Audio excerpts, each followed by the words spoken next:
I am a Canadian. We will certainly proceed with making the vaccines available for children between the ages of 6 and 11. Free to speak without fear.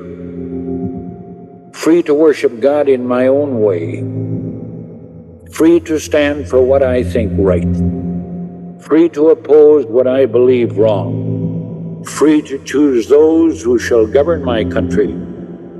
This heritage of freedom I pledge to uphold for myself and all mankind. For I am a Canadian.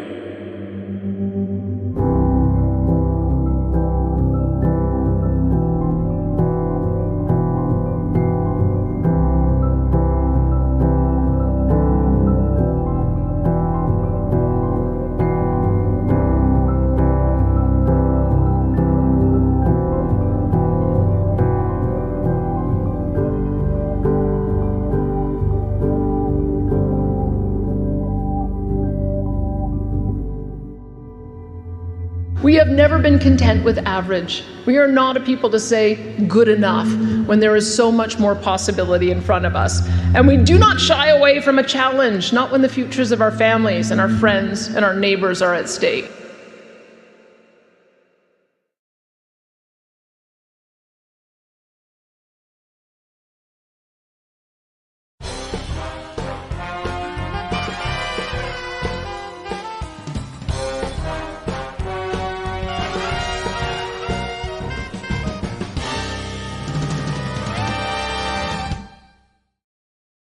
During the COVID-19 pandemic hysteria of 2020, Canadians were subjected to increasingly draconic and unscientific medical practices. We were being told things that didn't make sense. Everyone who takes the vaccine is reducing their transmission. Our data from the CDC suggests that vaccinated people do not carry the virus, don't get sick. Getting vaccinated and getting a booster shot when eligible can protect you and your family and friends from spreading infections. So when the virus gets to you, you stop it. Failure to get vaccinated doesn't just put you at risk. If you've done the right thing and gotten vaccinated, you deserve the freedom to be safe from COVID-19. You're not going to get COVID if you have these vaccinations. If enough people get vaccinated, it actually halts transmission.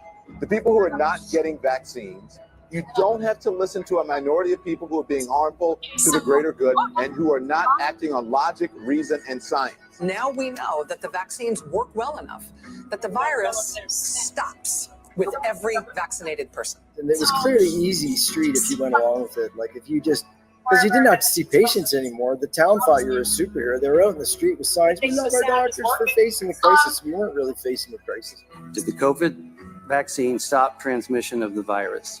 In the beginning, it was felt that, in fact, it did prevent infection and thus transmission, but that was proven as time went by to not be a durable effect. Regarding the question around, did we know about stop and immunization before it's entered the market? No. And therefore, while not forcing anyone to get vaccinated, but the bottom line is, if anyone chooses to not get vaccinated, there will be consequences. Despite the complete lack of evidence of threat to children, let alone any childhood deaths from COVID, Alberta's government approved the rollout of vaccines for children 6 and up, all based on gamed testing by the very pharmaceutical conglomerates who stood to gain from selling the vaccines the most. Since the vaccine rollouts and mandates, we are left with many questions. Why are unexplained deaths up 350% in children since 2021? And it started with the burning in her mouth. She had like boils and white dots on her tongue. So we went to the doctor and he said, well, usually we only see this in patients who are lacking vitamins and minerals, but he gave her mouthwash after to kind of deal with that burning. And then she had an episode of burning in her scalp, which required a steroid shampoo. She's also been diagnosed with tachycardia as well, and she's also been diagnosed with chronic fatigue syndrome. She's 14 years old. She should be full of life and energy, but she comes home from school and she's absolutely pale and white, and you can see she's completely exhausted. And this goes on week after week here. My son Shaun played hockey his whole life. It was his favorite thing in the world. And to continue to play hockey in 2021, he had to be vaccinated. But he wanted to play the game he loved, so he took the vaccine. 4 days after that, he went to the hospital to emergency. He had brown circles around his eyes. He was vomiting. He had a rash. The doctor, he gave him Advil and sent him home. On September 26, 2021, Shaun went to play hockey that night, and everything seemed okay. He came home and went to bed. And on the morning of September 27th, Shaun was found dead on the floor beside his bed. Today marks exactly 7 months since Deanna died. We still have not received her official cause of death from the Alberta government. We're being told that the backlog of sudden death investigations are so large that it could be another 6 months. Who makes the decisions to inject 6-month-old babies? The Food and Drug Administration is positioning itself to authorize the COVID-19 injectables for infants aged 6 months and up. Emergency uses of the vaccine have not been approved or licensed by the FDA, but have been authorized by the FDA under an emergency use authorization for third doses, also known as booster shots, in the 5 to 11-year-olds in mid-May. Since Pfizer is passing requirements left, right, and center a mere week after it received booster authorization in that age demographic, they issued a press release on May 23rd outlining strong immune response, high efficacy, and favorable safety in children 6 months to under 5 years of age following third dose. This was all based on top-line data, which means that none of it was blinded, and it was conducted in less than 2,000 children with a dose amount that is 1/10 of the adult dose. Apparently, that showed an 80% efficacy rate based on only 10. That's right, just 10 babies, toddlers, or preschoolers that became symptomatic 7 days following their third doses. The Ontario government, for instance, knew as early as August 25th, 2021 that Moderna caused an alarmingly high rate of myocarditis and adverse events in youth. Since that time, Pfizer has continued with its emergency use authorization in Canada to inject anyone aged 5 and up. And how in the heck is this being justified for anyone in younger demographics not at all at risk of COVID-19, but especially infants, toddlers, and preschools? How did science change so much since 2020? Discovered was like early treatments that worked, good science behind them. And then I saw the suppression of early treatments. I saw the ridiculousness of the facial diapers that, people are calling masks and the abuse of that. And, it became very obvious. So by the time they were rolling out the injections, I'd done a lot of homework, and I read the ingredients and I read the emergency use authorizations. And I'm saddened by the fact that more doctors didn't do that with a critical mind, because all you had to do was read the ingredients and you went, oh, that's not a vaccine. So my name is Byram, and I am an associate professor of viral immunology at the University of Guelph. 2 weeks ago, I gave an interview. It was a 5-minute radio interview. The host asked me one question, and she did absolutely nothing wrong. She was doing her job. The question she asked me was if I knew whether or not there could be a possible link between COVID-19 vaccines and cases of heart inflammation that have been reported around the world. My entire research program is based on the development of novel vaccines, and so I felt that I could express concern and that there might be a possible link between this heart inflammation that's occurring and these COVID-19 vaccines. After I did this interview, it was like a nuclear bomb went off in my world. So within 24 hours, there was a libelous website that was put up using my domain name. A fake Twitter account was developed to slander me, and I've been undergoing daily attacks, either through email, people attempting to call me, and definitely in the social media. And I never had a presence within the social media. Members of the Ontario COVID-19 Science Advisory Committee, they were actually the first ones to post the link to this slanderous website. And they have fanned the flames of this smear campaign quite strongly since then. So right now, I don't recognize the country that I was born into. Does science support banning COVID mRNA jabs? We were 18 months into the pandemic before there was any child who had passed away with or from COVID. And that first child, Dr. Dina Hinshaw did a press conference about that to announce that death.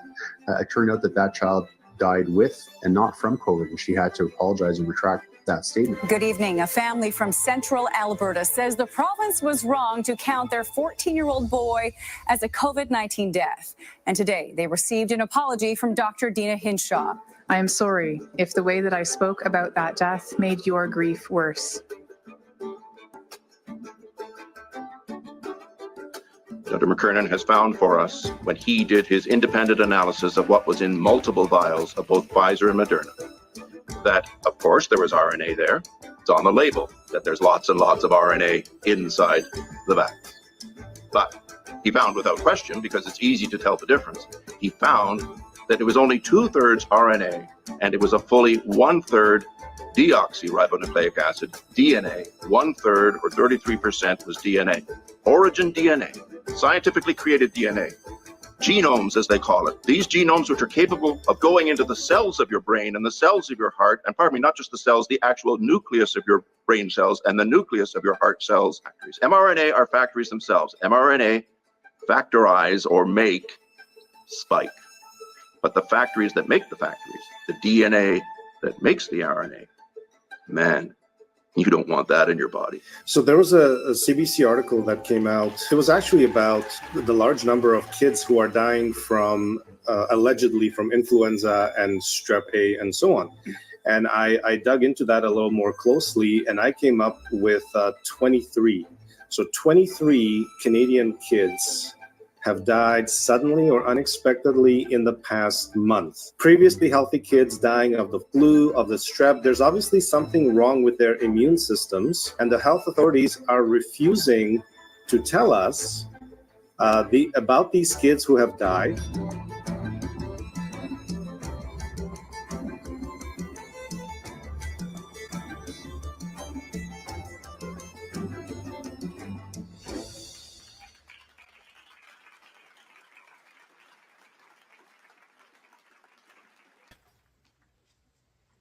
Hello everyone, my name is Dan Hartman. My son Shaun played hockey his whole life. Like many Canadian kids, it was his love and passion. And it's what he wanted to do. He played ever since he was old enough to play. In 2021, Shaun was forced to have a vaccine to continue to play the game he loved. On August 25th, 2021, Shaun had his first shot of Pfizer. On August 29th, 4 days later, he was rushed to emergency with brown circles around his eyes, and vomiting, and a rash, and a severely sore shoulder opposite to his injection shoulder. The doctor there failed to do any blood work whatsoever. He didn't do a D-dimer test. He didn't do a troponin test. He just sent Shaun home. 33 days after Shaun's first Pfizer vaccine, my son was found dead on the floor beside his bed. I had to wait 3 long months for an autopsy, and I finally got the results, and it came back as cause of death unascertained. Only 2% of deaths have that outcome of autopsies. I knew something wasn't right here. My son was perfectly healthy. He didn't have any underlying conditions. He didn't drink pop. He didn't smoke cigarettes. He didn't have a drop of alcohol in his life. So I started a page called Answers Number 4 Shaun, S-E-A-N, to get answers. I finally got the answers after my son's tissue samples were sent to America, to Dr. Ryan Cole. He found a tremendous amount of spike protein in Shaun's adrenal glands. Your adrenal glands control your blood pressure. Likely Shaun's blood pressure crashed and he died. I was running out of time to do anything about this. I was down to 2 months, and then out of the blue, an awesome man named Omar Sheikh contacted me and said, call me. I called him, and now I have 2 lawyers, Omar Sheikh and Angela Wood, and we have launched the first and only lawsuits in North America against Pfizer Canada and the government of Canada. I'm asking everyone for their support to help me fight this. If there's any way you can contribute to the lawsuits, please get in touch with me at Answers #4 Shaun. Answers for Shaun. I believe together we can get this justice and we can set a precedent for everyone else. It just takes one person to break through the wall of lies, and I'm just the man who will do it. I ask that everyone support me. Get my son's story out there. Let the world know that innocent children are dying. I cannot explain to you how hard it is to go to your child's grave. It's eerie, and it's strange, and it's wrong. My boy should be going to my grave. And now with Father's Day coming up, this will be the 3rd Father's Day without him, which to me makes it Sunday. Innocent people are dying. Let's join together and make this stop. To Dr. Shoemaker and Dr. Makis, who are my friends, God bless you guys for going out there to talk. You are warriors. Please, folks, help me get justice for my boy. He was my only son, and every day is just nothing but pain without him. It's hard to wake up every day and go to work. I just want to stay home and grieve. I miss him so much. Please support me. Please support everyone who's speaking today. Get behind them because they're trying to do what's right. God bless you all. Thank you very much.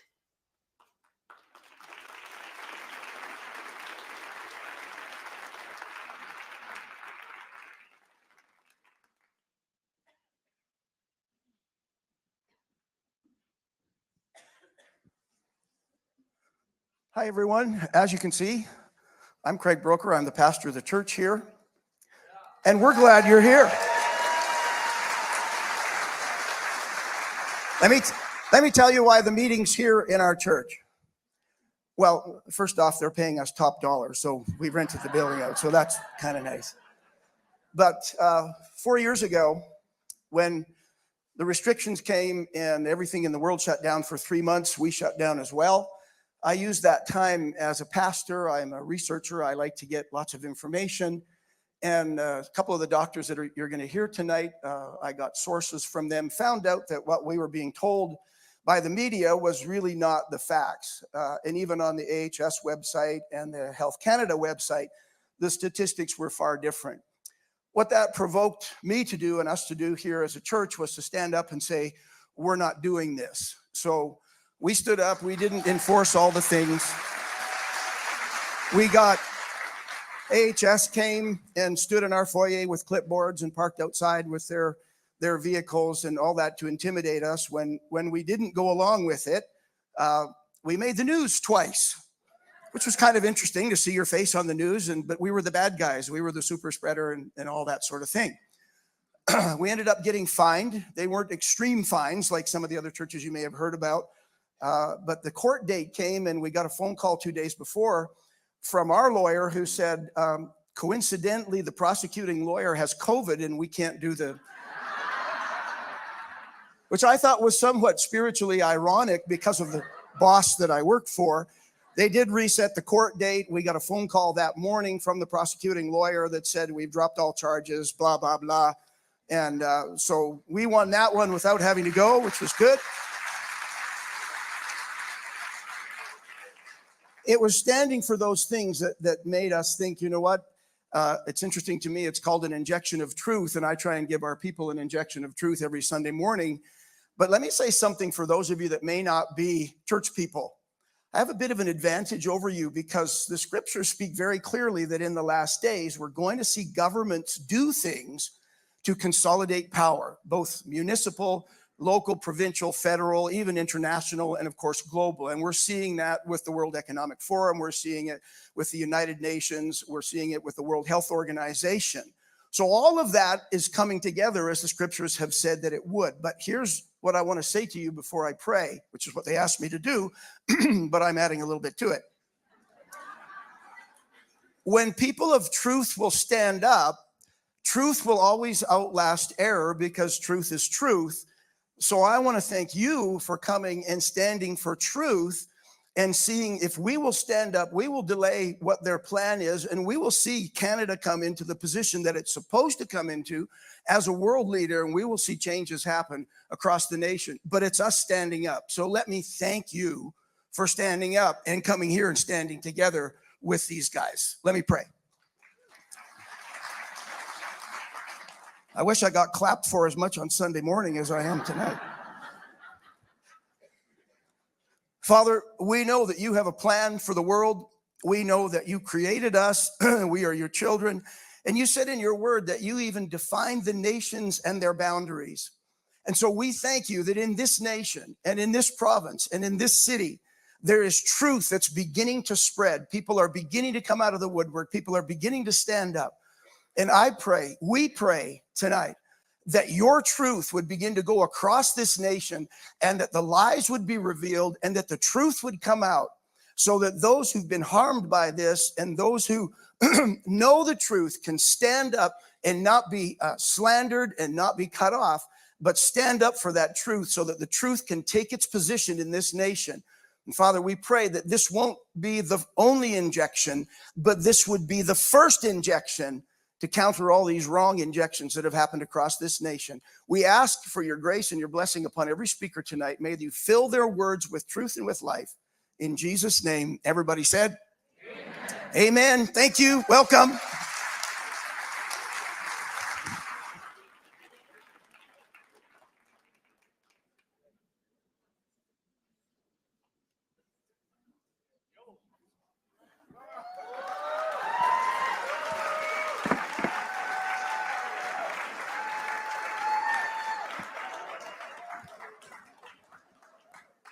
Wow.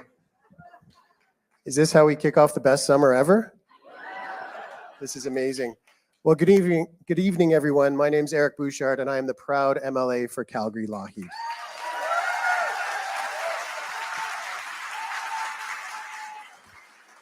Thank you, everyone, for coming tonight. Before we get started, I want everyone to stand up. Stand up, turn around, say hello to someone you don't know. Every one of you here tonight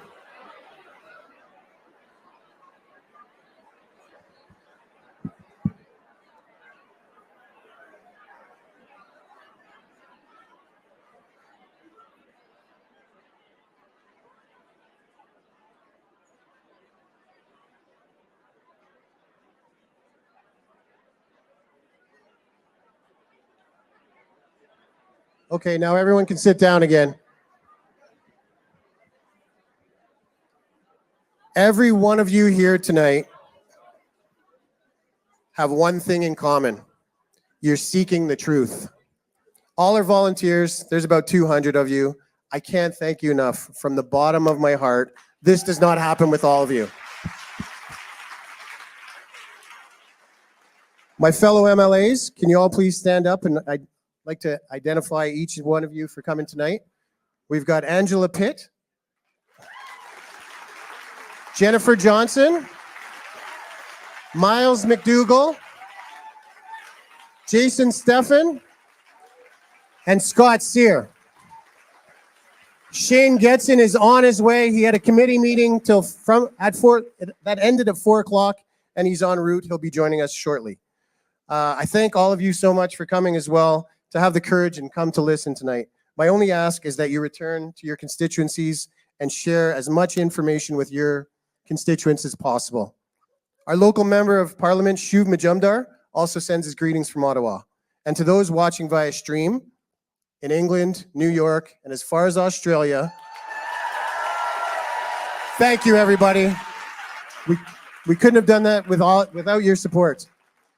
The last 4 years have affected all of us on many levels, whether it be physically, mentally, financially, emotionally, and even spiritually. The reality is that lockdowns, mandates, and the one-size-fits-all approach broke friendships, divided neighbors, split families, ruined marriages, and destroyed many small businesses. I understand that difficult decisions had to be made, but with difficult decisions come difficult questions. On behalf of my constituents, my fellow Albertans, and my family, I want to help find answers to these difficult questions. I'm here because I believe that the only way to get to the truth is through transparent dialogue and an open exchange of ideas with freedom to share facts, data, and accurate information.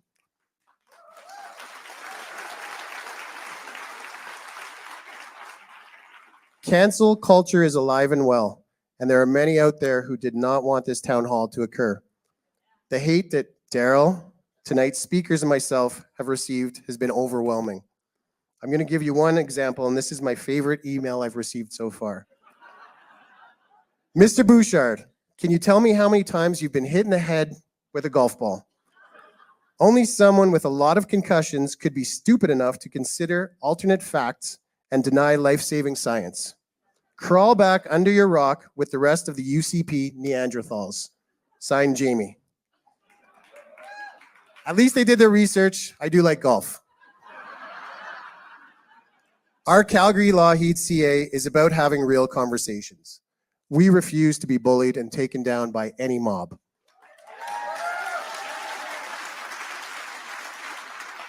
Thank you to the Calgary-Lougheed Constituency Association. The dedication that we have is remarkable. Thank you all who bought a ticket, who are watching either here or via stream. The support has been incredible. And thank you to the courageous guest speakers for stepping up into this vulnerable position. We all deserve the truth. In Alberta, it's time to face the truth so we can move our beautiful province forward, strong and free. There's one more person I'd like to thank. We met nearly 3 years ago. Our mutual quest for answers and searching for the truth is what brought us together. He's become a great friend, and his relentless quest for answers is something to behold. He's also the president of the best constituency association in the province. Shameless plug, sorry. Ladies and gentlemen, my buddy and great friend, Darrell Komick. Enjoy the evening, everyone. Folks, it's the disembodied voice of the Calgary.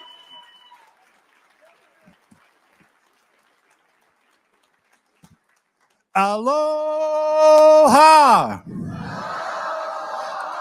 So some of you know me. I just want to thank Eric Bouchard. Eric has taken so much abuse for the last 2 months just to bring you this event. You have no idea how much hate exists out there. And the tricky part about hate is it's propagated by fear. And so many people are afraid. And I understand fear. It was 3 years ago I stood on this stage during the COVID lockdowns and I said out loud in my own testimony, I said, have no fear.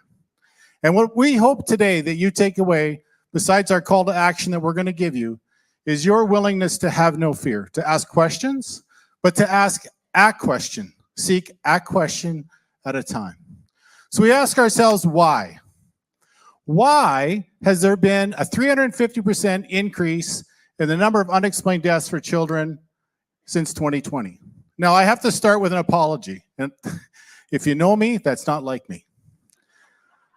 I was wrong. It's not 350%. We missed a decimal point. It's 3,380%. Yeah, but no one would have believed us if we said 3,300%. No one would believe that. That's 33 times the average. 33 times. So if I'm a medical professional, if I'm the government and I see statistics, they live on polls. Why is it that something as painful as the number of unexplained deaths in Alberta goes unanswered? No one's asking questions. So we asked the question at Calgary-Lougheed. And thanks to Eric, we're here tonight to try to give you some answers from science. This is not hearsay. This is not people making it up. This is not the 125 medical professionals in Edmonton who signed some sort of letter. If you've actually read that letter, it has 0 facts. And every time you run into a problem and you run into somebody who says that you are a truth denier, you have to realize it is them. It is not you. You come to a realization that you want to collect information. You want your mind to be open. You want to show love and respect. And that's what we're going to do here tonight. So thank you for being curious. Thank you to all those people in Grand Prairie, Wapiti, in Lloydminster, St. Paul, in Grand Center, in Kentucky. I know, Kentucky. It's global, it's international, it's so many people's hearts are open to the idea of asking questions. So when this is all over tonight, I'm going to come back and we have a call to action. And that action will involve everybody in this audience and the 6,000 people who are watching us streaming across North America. And with that, I want to introduce tonight's host, ladies and gentlemen, from the Shaun Newman Show, Mr. Shaun Newman.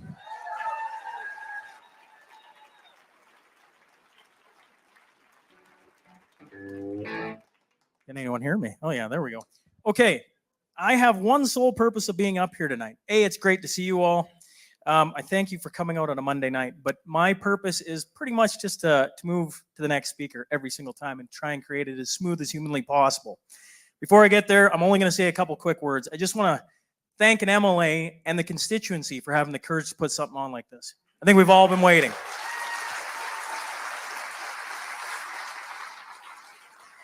That being said, we got 7 speakers tonight, and we're going to try and have a hard stop for 8:40 p.m. That's not my design. That is their design.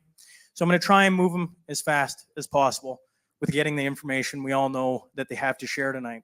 We'll be putting their credentials on the screen so I don't have to come out here and go, you know, our next speaker, he's XYZ, because you've probably all read it in your pamphlets. If you're one of the 6,000 plus people tuning in from all over the world, they're going to put it up on the screen for you too. So I don't need to even get into all of that, which means it's time for Dr. Eric Payne. Please give him a warm welcome.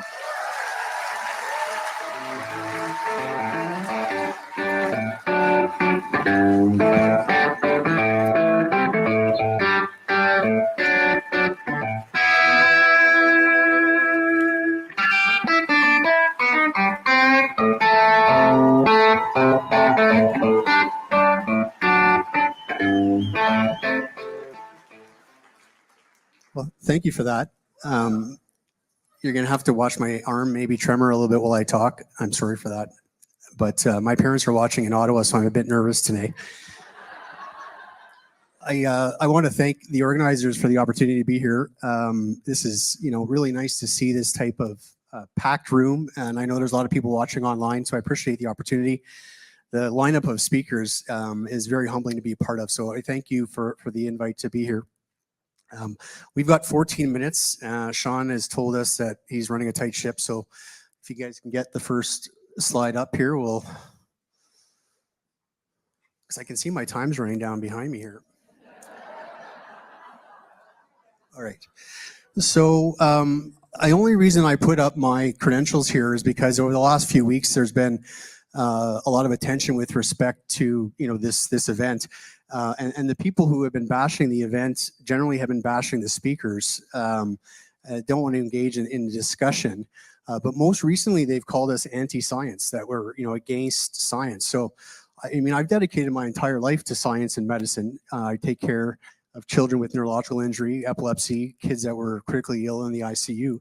So the idea that somehow anti-science is complete nonsense. Oh, next slide, please. Oh, that's okay. It looks like that's about halfway through the presentation. But look how bad that is, right?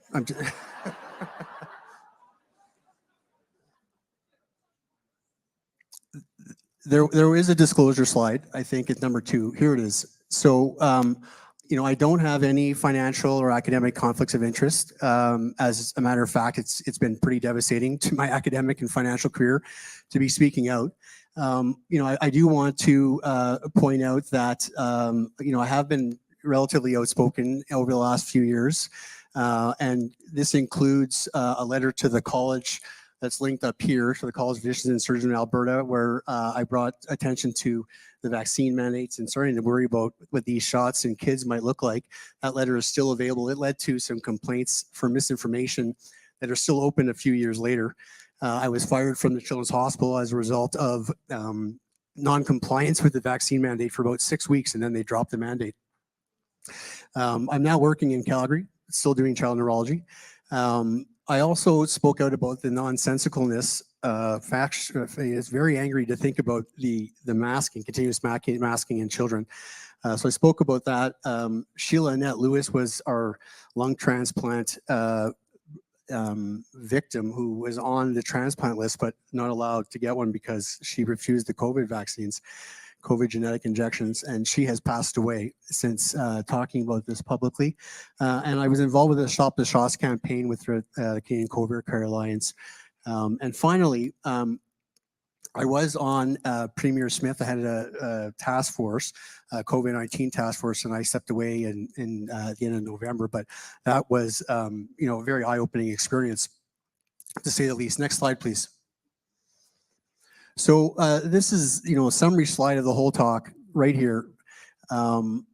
Ultimately, these are the 3 central arguments for exposing our children to what absolutely remains an experimental genetic injection. Previously, I have called these things vaccines, but to call these things vaccines is just not the truth. So first, they talked about the fact that kids need them, right? But the truth is that kids very rarely die from COVID, as you'll see, and as you guys already know. The Alberta data, the Canadian data also was the same thing. Kids do not transmit COVID readily to adults. So the idea that they were going to kill grandma through readily transmission, that was always a lie. The asymptomatic transmission, upwards of 50% is what they told us initially. The reality is it's less than 5%. There's an interesting story behind that. So if you're not sick, you don't have symptoms, generally speaking, you're not going to give it to anybody. And then, it makes even less sense to expose them to this now that we have, a big level of natural acquired immunity in the community. We actually know that if you have natural acquired immunity and you get exposed to the shots thereafter, especially if it's soon after, you might be increasing your risk of harm. Kids were told that they were going to kill their grandma, and this is obviously psychologically damaging. But the reality is these things were never tested to stop transmission. We have multiple acknowledgements of this, and I'll show that. And they are proven to be safe and effective was the third argument up here, and that this benefit clearly favors the COVID genetic injections. The reality is these things are neither safe or effective and more harmful to kids than COVID. Next slide, please. So we won't take a lot of time on this one, but just to say that they changed the definition of vaccines in September 1st, 2021. They changed it from providing immunity to providing protection, which was this in quotations how you define this. And does it provide immunity? They don't have to provide immunity anymore, just protection. Interestingly, as you'll hear, a recent court case in the U.S. just decided that because these things don't stop transmission, maybe the insurance companies the big pharma companies are not liable, are not going to be able to hide behind the liability because these things did not stop transmission. They might not be vaccines, and they're going to continue down that road. So that might not be totally true in the next few months. We'll see. And ultimately, this whistleblower case that was going through Brooks Jackson, a lot of you will know the details, but ultimately it went to court and it was dismissed. And it was dismissed because of basically 2 points. One, the court said, well, if the FDA didn't know about the data now they do, and they still are approving this, And two, the Department of Defense in the US came out and said these things are not actually vaccines, they're countermeasures. And there's decades of legislation going through where they call these things countermeasures. And as a result of these things being countermeasures, thank you for the water. As a result of these things being countermeasures, they're not safe, they're not subject to the safety and efficacy trials. So the fact that Brooks Jackson was blowing the whistle on this didn't matter, it was a moot point. Next slide, please. So this is, you know, the risk to children, and you can see here, this is the Canadian data, you know, exponentially increasing with time. Here's the summary. You know, you've got 60.3% of deaths in over 80, 21%, 70 to 79. If you look at this, you can't see it very well, but at this point in time in March 2022, there were 34 deaths with or from COVID in the Canadian database. And we know that, you know, more than half of those, at least half of those are died with COVID and not from COVID. And here, this is the US data summarizing. This is a child's infection fatality rate and the survival rate. And, you know, in Alberta at this time, there were five deaths, and there were no deaths until October 2021. And these 5 deaths accumulated over the next few months and then stayed pretty static. And as I'll talk about, you know for a fact that many of these children died with COVID and not from COVID. Next slide. So, you know, this is the example here. So the first child who died with COVID, according to Dr. Hinshaw, who was our former chief medical officer of health, she ended up having to retract that after coming out and saying that, you know, parents, we just lost our first child. This note was 20 months into the pandemic at that point. But it was also 2 weeks before they started pushing the shot in the 5 to 11-year-olds. And so what is mostly egregious, because to me at this time, I mean, how do you be the chief medical officer of health and not know that the child had stage 4 brain cancer, right? But it's even worse than that, because as Dr. Gray Chan, friend and colleague, testified in the National Citizens Inquiry, the coroner had already advised him to leave COVID off the death certificate because it had nothing to do with the death. She chose to go through with that anyways, and it was only because the child's sister called her out on this that she retracted. Right. So I would love to see if there's been a single healthy child in Canada that's actually died from COVID. I don't know we even have that number in North America. There's been an example of single. How many medically vulnerable children? And we've got 5 deaths in Alberta among medically vulnerable children, and some of whom, you know, COVID had nothing to do with it. So we don't really know, but the number is very, very low. Next slide, please.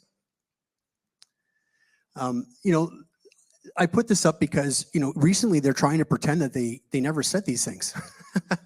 You know, but, you know, here Janine Small, Pfizer executive, no, we didn't know if these things stopped transmission. We were really moving at the speed of science. Cecilia Lorenko, she signed off on these shots in Canada under Premier Peckford, among others, had a court case with the JCCF regarding the constitutional inability for us to travel unvaccinated. During that trial, she acknowledged that, you know, she never considered that these things stopped transmission because it was never one of the outcome measures. And then Anthony Housefather, you know, you all recall that we were told these things didn't skip any tests, which was absurd. We had 2-month safety data at the time. And, you know, these are genetic products, so we should have had 12 to 15 years. We were told it didn't skip that. However, when he was pressed on this with respect to the fact that the insurance companies have liability protection, he said, well, you know, these companies said, we're going to deliver this product in a way that I've never tested in my normal way, I want to have different conditions. So that's why they needed liability protection. So, you know, the lies that were coming down from the very top have been there from the beginning. Next slide, please.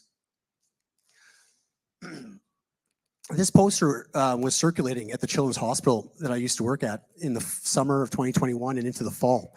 And, you know, while I still face complaints for misinformation without particularization 2 years later, these were egregious lies at the time. You just, you know, you didn't have to really think too hard to know that these were lies, because these things were not 100% effective in the adults when they put this thing out. And the trials that they used looked at a clinical proxy for effect. So we give them the injection, we measure your blood to see if there's an immune response. There was no clinical trials to see if you did or didn't get these trials to get the disease. And so, you know, obviously that was never going to hold true. This one is blown up right over here.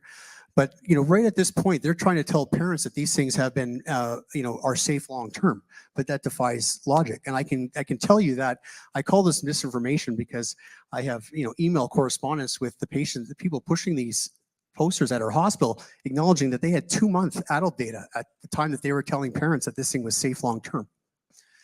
Next slide, please.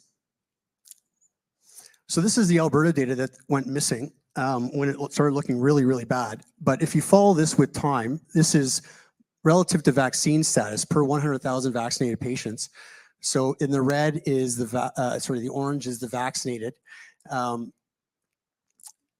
orange here is the unvaccinated. So these were in the first couple of waves. Unvaccinated looked like they were catching COVID more. There are reasons for that for sure. And here, when the truckers were in Ottawa, Omicron, right over Christmas, you were twice as likely relative to vaccine status to get COVID if you'd had 2 shots. Then you follow this out until March 13th, and now the triple jabbed were the most likely relative to vaccine status to catch COVID. Alberta Health took this data down on March 13th, 2022. This data was the same in Ontario, it was the same in BC, it was the same in Manitoba, it's the same all over the place. And one of our people proponents of this talk, Caulfield, suggested that it's patently ridiculous to suggest these things lack efficacy and safety. It's like calling into question the pull of gravity. That has not aired well, but he's also, he's got, some conflicts of interest himself. Next slide, please. So Omicron came through in the fall, and this is the start we started on. I told you about halfway through. We're actually probably more than that because we ran some time here, but this is a prospective study done out at Cleveland Clinic.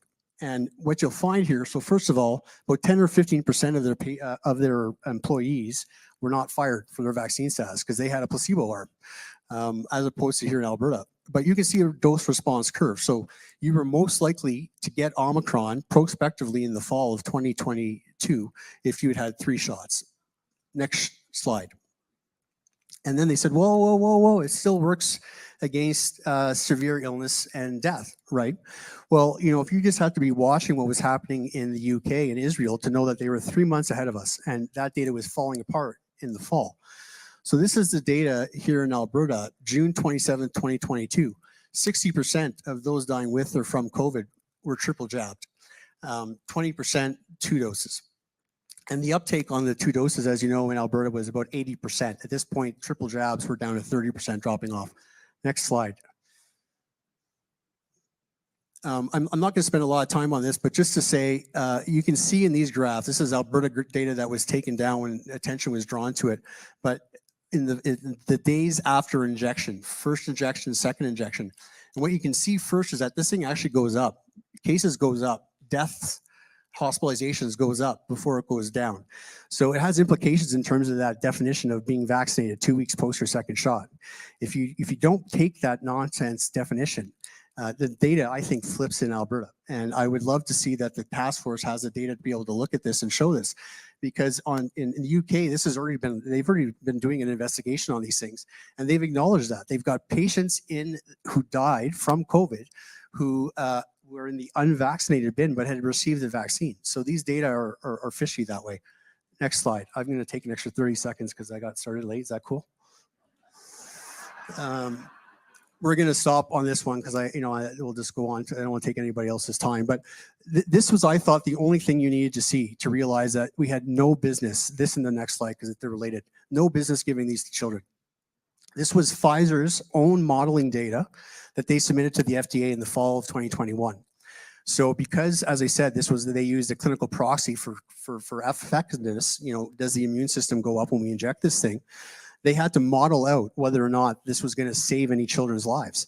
And what they modeled, granting, that these guys always model in their favor, that if they gave 1 million children 2 shots, so to 1 million children fully vaccinated with the first 2 shots, they were going to save maybe 1 kid. But they were going to cause 34 excess cases of myocarditis, ICU myocarditis, right? Next slide, please. So if you just look at all these papers, these are contemporary pre-COVID data from, okay, what happens to kids when they're in the ICU for myocarditis? And what we know, if you look at all these samples across the board, at least 15% of these children die within 5 years. And some of these studies is up to 50%. So if you just do straight math, 37, 15, 20% of these kids die.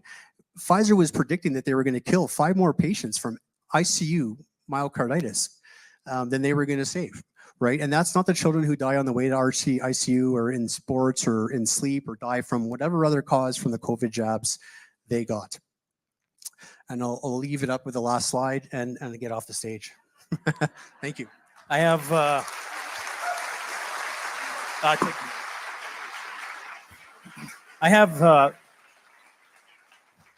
nobody wants my job.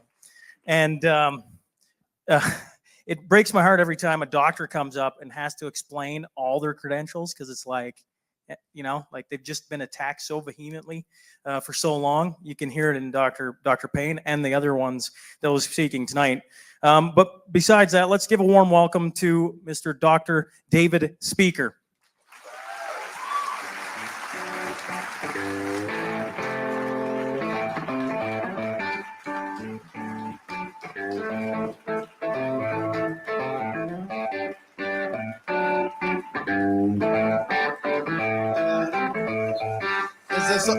Shaun, is this on? This is on. Calgary, Alberta, Canada. Friends overseas in Ontario, it is a pleasure to be here. I am Dr. David Jeremiah Speicher. Yes, I stutter, but that's okay. I am not a left-wing anti-science conspiracy theorist. I have a PhD in virology. I look at the science. I have personally examined vials of these vaccines. I've got all of the traditional vaccines in me. I would never want this in me because I know what's in it. Next slide. Next slide. So, a year ago, Kevin McKernan discovered DNA in these vials and was told small sample size lab contamination, misinformation, and false. This here has been replicated worldwide, multiple labs, and my work on this is the largest study to date. Thank you. It was used earlier this year in Florida by Dr. Joseph Ladapo to call for a halt to these vaccines. And every government official worldwide should be doing the same thing if you follow the actual science. Next slide. So, what have we been told? Let's start there. Well, Health Canada have told us these vaccines only contain mRNA in a simple lipid nanoparticle. It remains at the site of injection. It is safe and effective. It does not contain DNA, and these will not enter our cell's nucleus, and these are fragmented and not biologically active, and are not associated with an increase in cancer. So on the right is what Health Canada says, CDC says, and after this talk, you be the judge on what is factual and what is misinformation. Next slide. So I have personally looked at 38 vials, 32 in Ontario, 3 in California, and now 3 in Australia. I have vials being shipped in now all over the world. I've looked at monovalent, bivalent, the Wuhan, and the new boosters, and they're all as bad.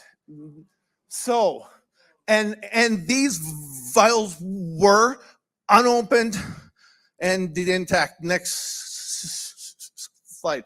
So if we look at this by PCR, sure, it's just 4 nanograms per dose, but it is 186 billion copies per dose going throughout your body.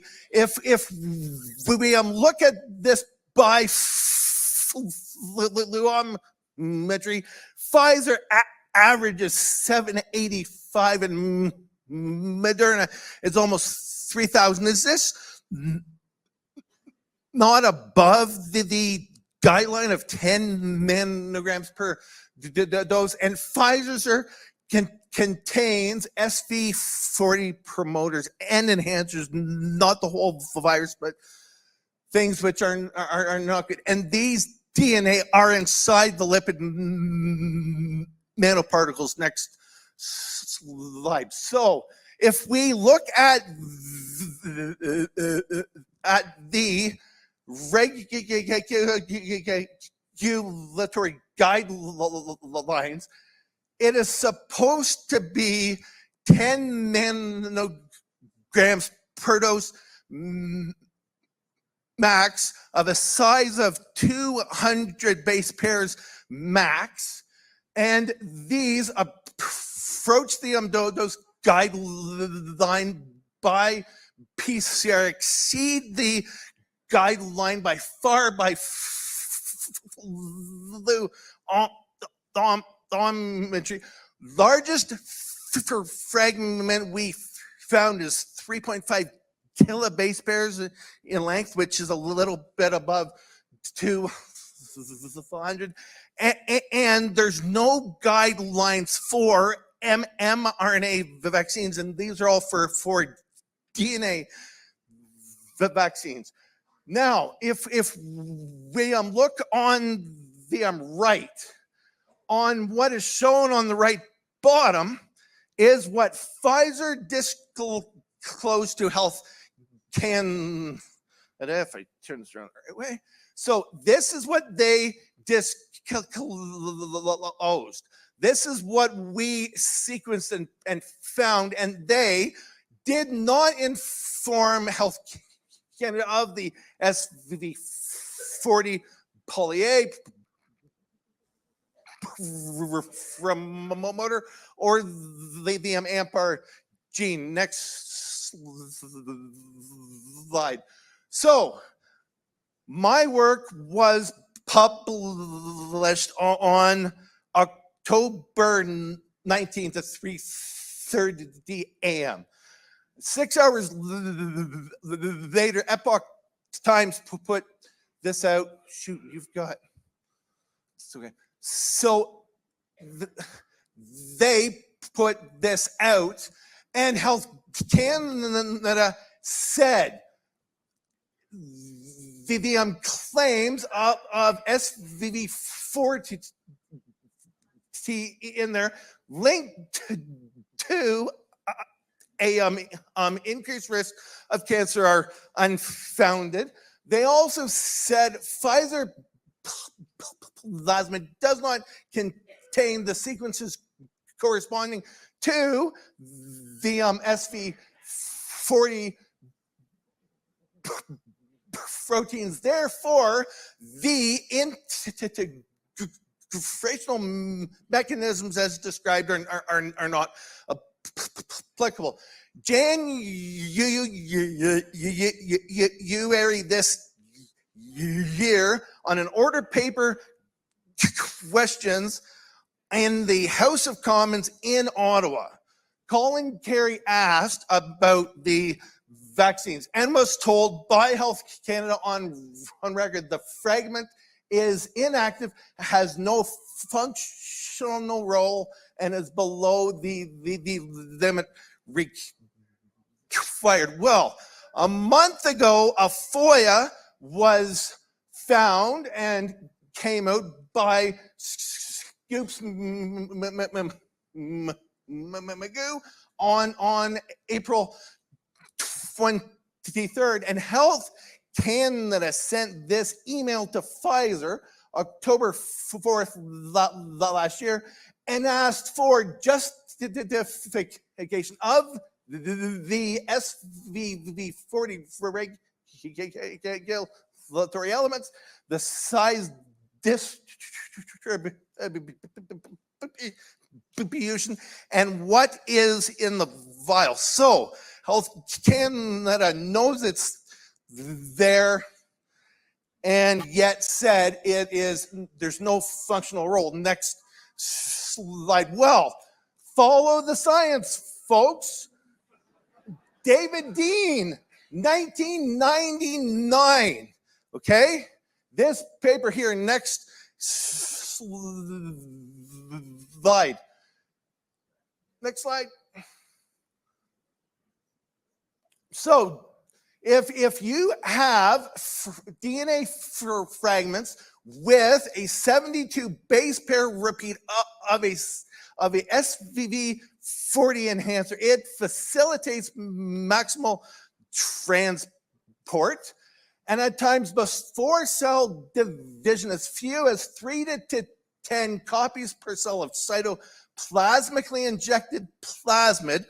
What is the lipid nanoparticle doing? It is putting DNA and mRNA into our cytoplasm of our cells. In a dose, there's 187 billion copies. So it's a little bit above 3. And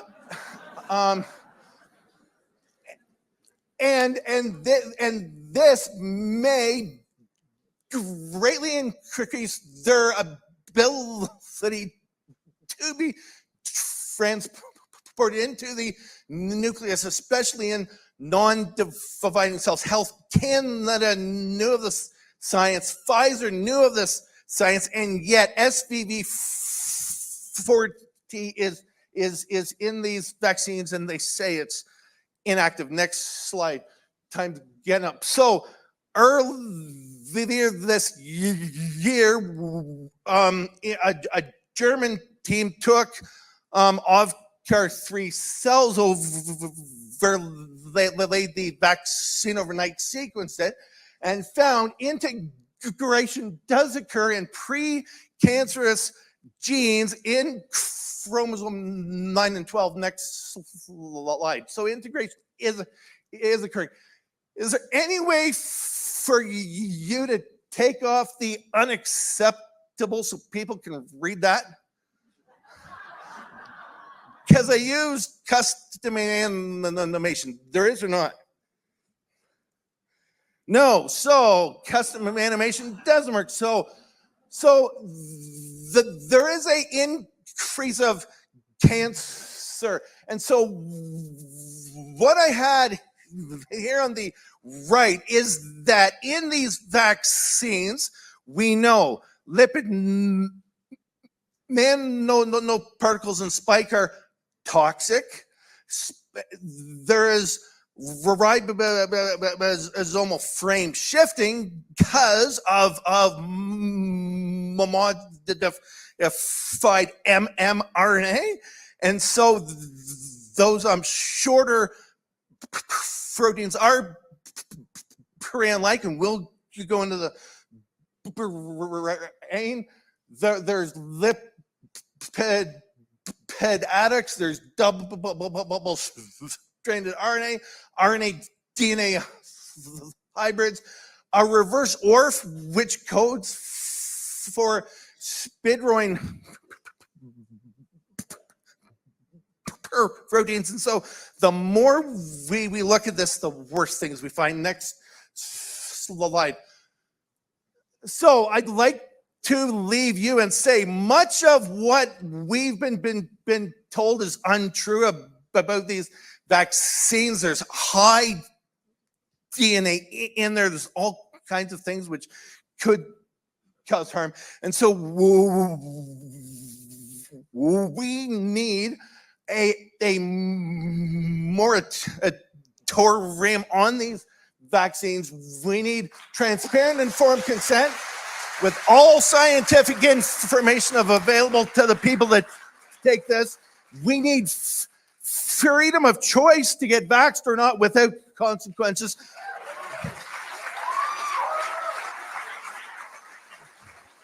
As scientists, we need access to vials to research these things. Old vials are being destroyed, therefore evidence is being destroyed. And last, we need acknowledgement and proper testing, care, and support for all vaccine-injured people.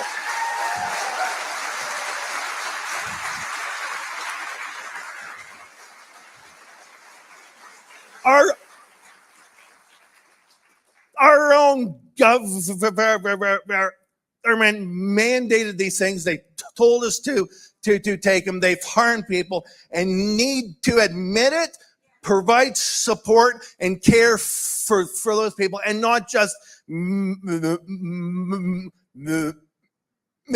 And so it's completely unacceptable, knowing what is in these vaccines, to mandate them on people. Next slide. Last one. So, to all government officials worldwide, I leave you with a quote from William Wallace. There's a difference between us. You think the people of this country exist to provide you with your position. You are wrong. They are here to ensure we have the facts and have access to good health care and have freedom in the choices that they make. And I go to make sure that they have it. Nice to be here, Calgary.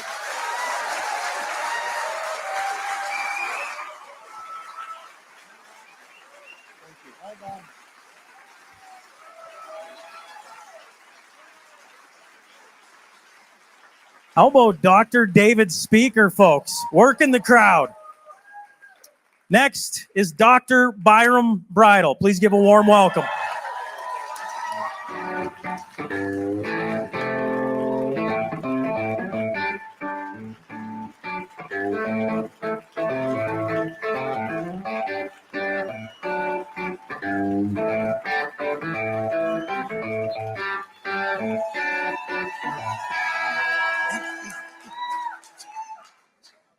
All right. Hello, everybody. Thank you for coming. Thank you to everybody here who's live in person and everybody who's joining online. I appreciate your attention. I would really like to thank the Honorable Eric Bouchard and Darrell Komick and all the people who hosted this. So let's get started. First slide, please. So I was asked to answer this question. What emerging science supports the ban of mRNA COVID jabs? I thought, I'm not going to talk about emerging, I'm going to talk about historical science, because I realized that Canadians have not had disclosed to them the reason why lipid nanoparticles were rolled out as a vaccine technology. Next slide. And you need to see this, because it's quite remarkable. So, first of all, who am I? As you've seen, there's been many people, I can't believe the degree of emotional triggering that occurred from some people in this province over this event, just because we wanted to talk about science. It was incredible. So who am I? So I'm a viral immunologist and a Canadian academic who specializes in vaccinology for the promotion of human-focused health, despite your newspapers somehow claiming I'm a veterinarian. I don't have a DVM. I'm not a veterinarian. So for you, legacy media who refer to me as a veterinarian, that's outright lies. Well, how many lies does it take to be a liar? One. So there you go. We've already written you off and proven you, legacy media, to be liars. I stood against unscientific public health policies that promoted abuse of children. I will never be coerced into abusing my children, such as placing them in the equivalent of solitary confinement and trying to have medical officers of health somehow declare that this is isolated quarantine. I experienced the federal government's first ever censorship of a parliamentary press conference in the history of this country. And remarkably, it was a press conference about censorship. My concerns, for those of you who would accuse me of spreading misinformation, my concerns about COVID-19 have repeatedly been proven correct by primary scientific data.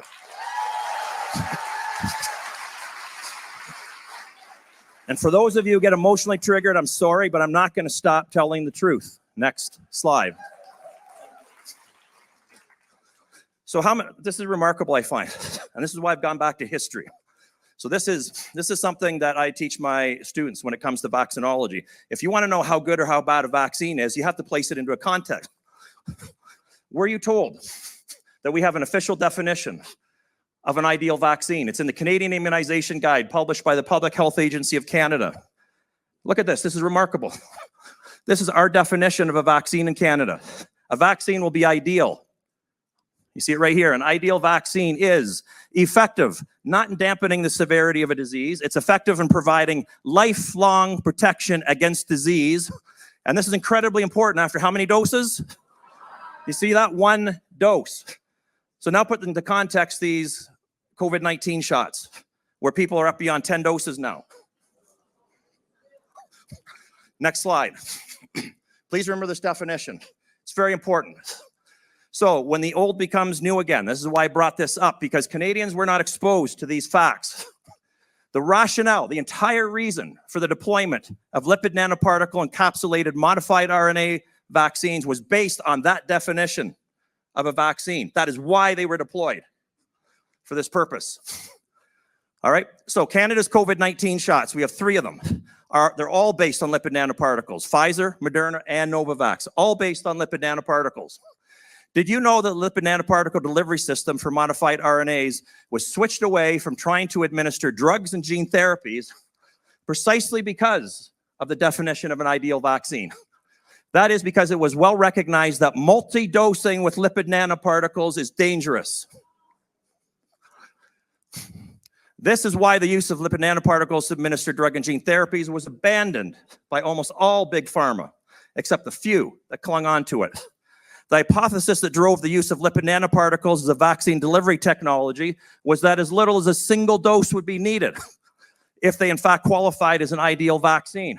I like to summarize this as the one and done concept. That's why you can remember it. 1 dose and you're protected from the disease for the rest of your life. That is how you overcome the toxicity of a technology that's toxic if you give more than 1 dose. You limit it to 1 dose. That's why they deployed it as a vaccine. Now, a lot of people out there are licking their chops and saying, look what Dr. Bridle just said. And where is the evidence? So next slide, please. I'm sorry, for all those who accuse me of spreading misinformation, you're going to have to talk to the peer-reviewed science, and you're going to have to talk to some of your best friends who push this narrative. This is an interview.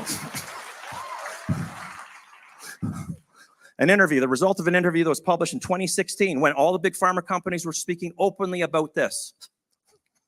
Look at this. RNA molecules, they work better if they're wrapped up in a delivery mechanism such as nanoparticles made of lipids. Those are lipid nanoparticles. But those nanoparticles can lead to dangerous side effects. What? Especially if a patient has to take repeated doses over months or years. These are the big pharma companies telling you this. Novartis abandoned the related realm because of these concerns about toxicity. So did Merck, so did Roche. A lot of people don't realize Moderna, and it was the CEO of Moderna who was involved with this interview. They clung on to this technology. Big pharma companies looked at it and said, this is a disaster. This is toxic if we have to give multiple doses. We're banning it. We can't afford to kill people. Moderna couldn't afford that. They were a startup company. They were all in on this technology. You need to understand that. They had to find a way to deploy this technology or they would go under. They were all in. So let's see. What else did they say? It's highly risky. It's exceedingly hard to get RNA into cells without triggering nasty side effects. Next slide. Now, I don't know how many of you recall the name Dr. Catalin Cricchio.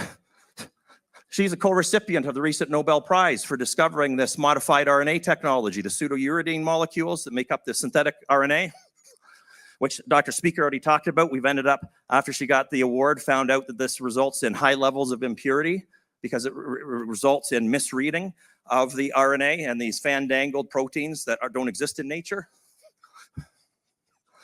But she has pushed this narrative.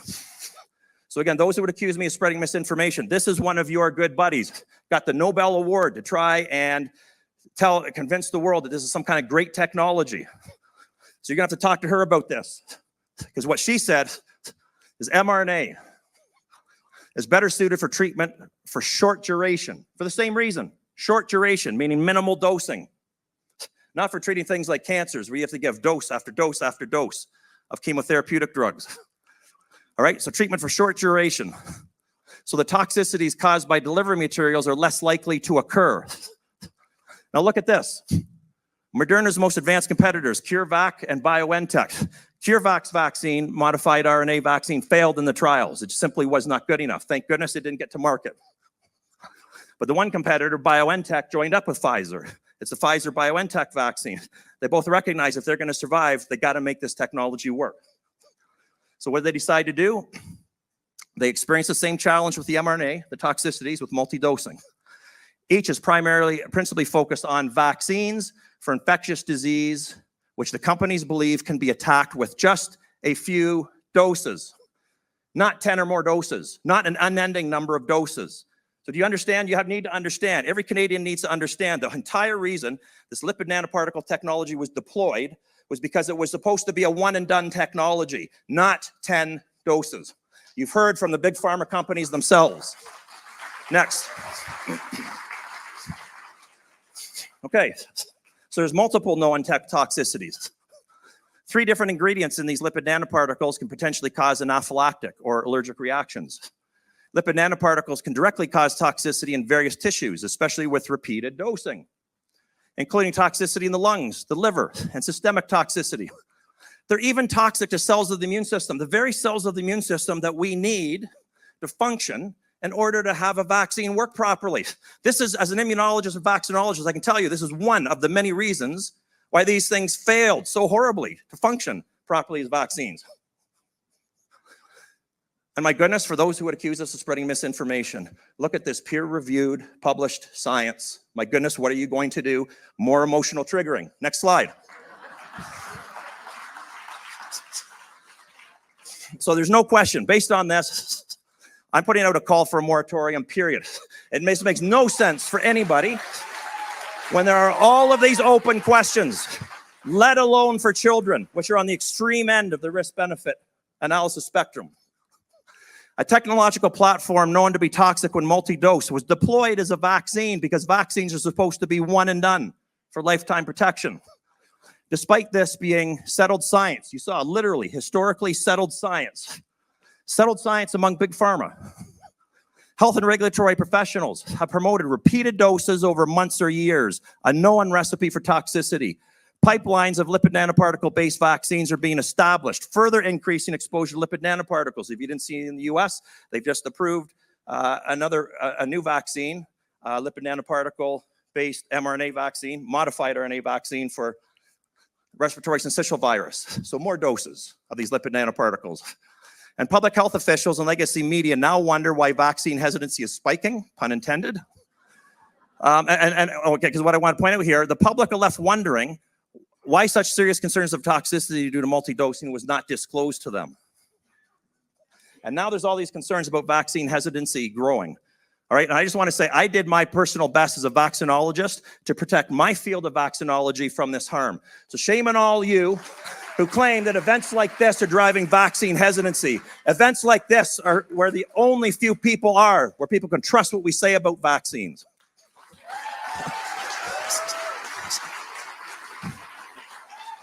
So I would argue the onus is now on those who cause vaccine hesitancy, and that's the public health and government officials, legacy media, many physicians, pseudo-experts, etc., to earn public trust back, and it's not going to be easy for you. All right? And so at the end of the day, what science supports the ban of mRNA COVID jabs? Only one of many, many, many reasons that I could share with you is because expensive patented lipid nanoparticles known to be toxic were repurposed in a way that promotes their toxicity. And never forget, for comparison, cheap, off-patent human purpose drugs known to be exceptionally safe could not be repurposed. Think about that for a moment. Next slide. Now, before I go over this, I've got just a little bit of time. So I want to tell you something. This is very important. I just wrote a Substack article. Please look it up.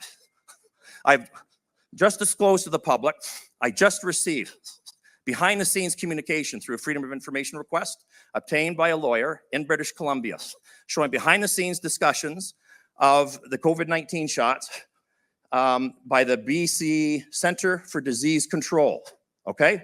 And this is incredible because behind closed doors, I'm just going to summarize it super quick here for you.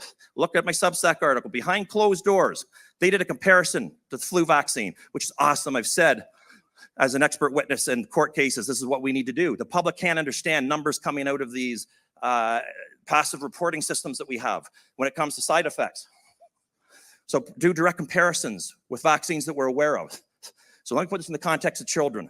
When it comes to COVID-19, COVID-19 is much less dangerous for children than the flu is. So there you go. You want to do your risk-benefit analysis? COVID is less dangerous than the flu for children. All right? Now, what they showed is that the COVID-19 vaccine, behind the scenes, when they were having their discussions at the BC Centers for Disease Control with Bonnie Henry, they showed that the COVID-19 vaccines were 16 times more dangerous than the flu shots. And then in this, it shows it very clearly in these communications that they had. When they released the data publicly, they removed all of the comparisons to the flu vaccine so that nobody could place the numbers into the context, into a proper context. Worse, they had listed the number of serious adverse events that they had pulled out of their system. When they went public, that they reported a fraction of those numbers, and we now know why. And then 1 week from when they looked at those numbers and when they reported them publicly, they redefined what a serious adverse event was. And they removed brutal, horrible disease conditions like inflammation of the brain. Are you telling me that's not serious? This is direct manipulation of data. It's failing to disclose important information to the public. And forget about the science. All those who say we spread misinformation, when our health regulators are lying to us and they're failing to disclose important information, that's all you need to know.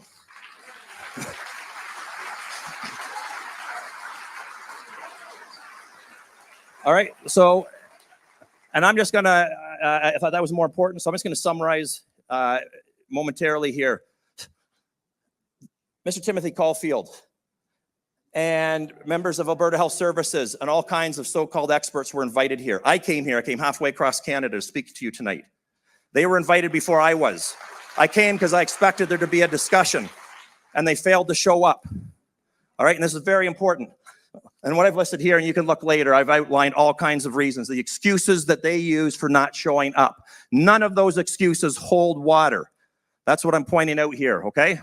And what I would contend is that legacy media's champions are not here because they lack expertise and or the weight of the science.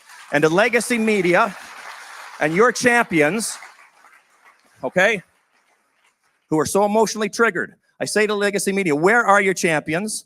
Why do they continually hide? You have to understand, a person can't claim to be the fastest runner in the world, but then refuse to compete with others who lay claim to that. If your team doesn't show up, you lose by default, okay?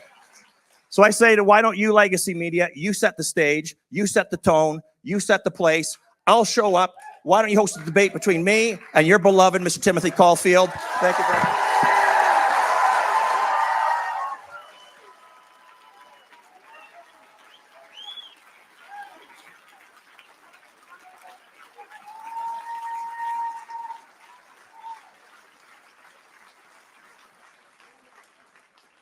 You know, if legacy media wants to, you know, maybe get its numbers going the opposite way, I'd tune into that pay-per-view. I don't know about, yeah. All right, next doctor we got is Dr. Mark Trozzi. Please give him a warm welcome.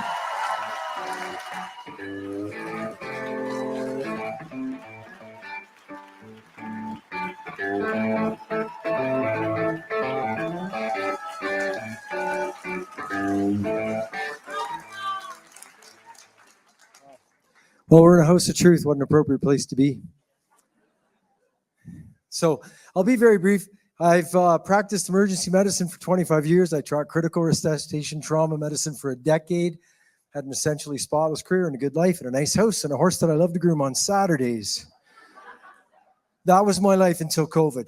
I was a frontline doctor in emergency, including a COVID designated site through 2020.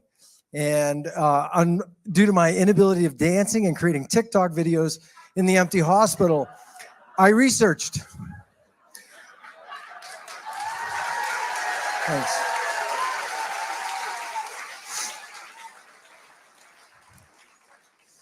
I had 14-hour emergency shifts completely empty. And so as I prepared for the airborne Ebola that never showed up, I learned a lot. And the more I learned, the more I realized how wrong it all was. And one thing was obvious. I was in an empty hospital, and my neighbors thought I was in a full hospital. And that was enough evidence to get us started. Near the end of 2020, before anyone was injected with this stuff that we've been talking about, I read the emergency use authorizations, as should have anyone making decisions like the head of a college, a minister of health. And if they had read the emergency use authorizations like myself, they would have said, that's not a vaccine. And this is a very bad and dangerous idea. So at the end of 2020, before realizing how disturbed things were, and before any of you or any of your friends or children were injected, I sat down everything I owned and my entire career and made it my mission to warn you. And that's what I've been doing since. And thanks. So, and I'm not allowed to use the word physician right now because my license has been revoked by a criminal organization, the CPSO, and I am proud of it. I'm also the recipient of the LifeSite News 2013 Medical Heroism Award. Thanks very much. Okay, enough about me. Let's talk about the science here. Can I have my first slide? So there you have it. There's a picture of coronaviruses. Before 1965, coronaviruses were a natural thing. They were one of the causes of the cold. Not a big deal. Everybody's had a cold. They were identified as a great platform for gain-of-function research, which I also call bioweapons research, because making viruses gain functions against humans doesn't seem like a nice thing to do. So when you look at a coronavirus, you see the sphere, you see all those red things sticking out. Those red things are the spike protein. The spike protein is how it attaches to cells to begin the process of infecting a cell. Now, if I took some of those, like Dr. Bridle would be an expert in doing, and I modified them, weakened them, fragmented them, and then injected those weakened virus or fragmented viruses into a person, a small number, that would be a vaccine. It would be a bad idea. It won't work for respiratory viruses. It would be a terrible idea for coronaviruses, but that would be a vaccine. As you're learning, it's not a vaccine, what they issued to us. Can I have the next slide? So here you can see, if you look on the top, you're seeing the surface of coronavirus. The red thing is the spike protein. The blue thing is the ACE2 receptor. And that's the most common receptor on the human cell where the ACE2 receptor binds, and that's where it begins the process of infecting the cell. Can I have my next slide? Okay, let's talk about these things that they're called vaccines, and the reason that the first video I ever published was this is not a vaccine. So on the left, you have the main one that we've been talking about. Now, what you're looking at is a pegylated lipid nanoparticle, which whatever you put in it will get into the cells. Normally, you inject something to someone that's foreign, your immune system will destroy it. It won't get into your cells, but pegylated nanoparticles are a delivery system. Whatever you put in them, they'll get into the cell. So what did they put into it? Well, what they told us they put into it, as you've learned from Dr. Speicher, they put some other stuff too. But what you're told was put into it was this modified messenger RNA carrying the genetic code for the spike protein of the man-made virus. Okay? And there on the other side, you see the other version where instead they delivered DNA for the same purpose in modified monkey adenoviruses. Does anybody want this in their kids? Me neither. Can we have the next slide?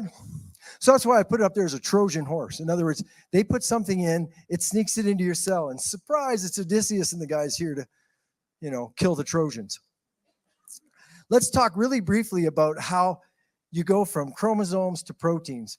Now, proteins, we think of protein as something we eat, and it's important to eat protein to get the parts to build our own proteins. The parts are amino acids.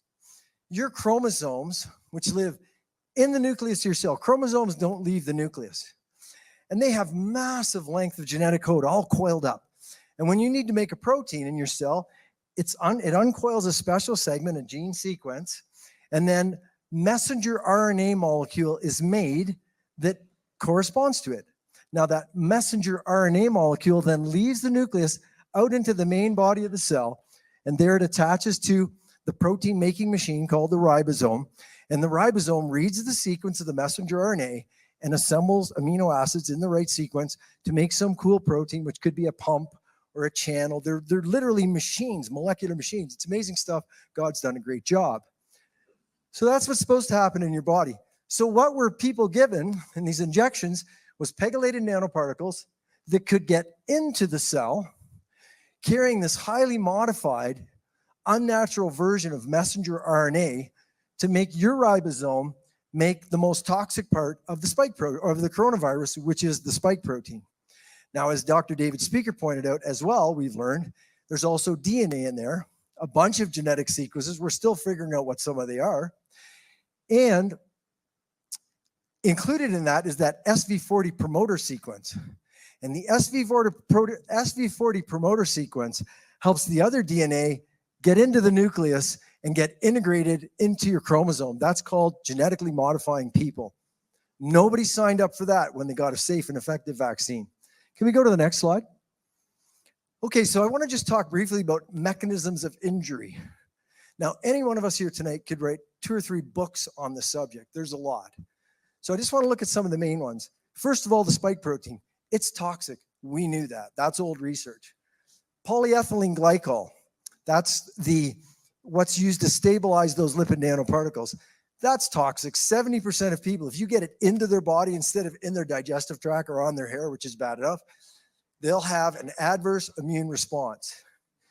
Pegylated lipid nanoparticles, I think Dr. Bridle just did a pretty good job of explaining how toxic they are. Quasi-autoimmune disease, what am I meaning by that? When a human cell makes a foreign protein, and that foreign protein is on its surface, it no longer looks like a human cell. So what does your body do? It attacks it. And that's what you see in these kids' hearts. That's what you see in the aborted penises, the aborted placentas. That's what you see in the people with kidney failure, is that the tissue is marked with spike protein and the immune system attacks it like it would a foreign graft, like a transplanted organ.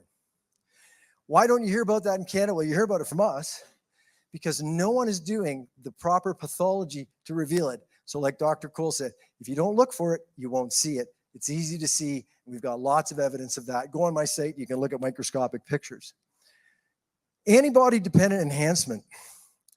Very common, especially with coronaviruses. What does that mean? Yes, when you get the body to produce a bunch of spike protein, your body will make antibodies against it. But guess what?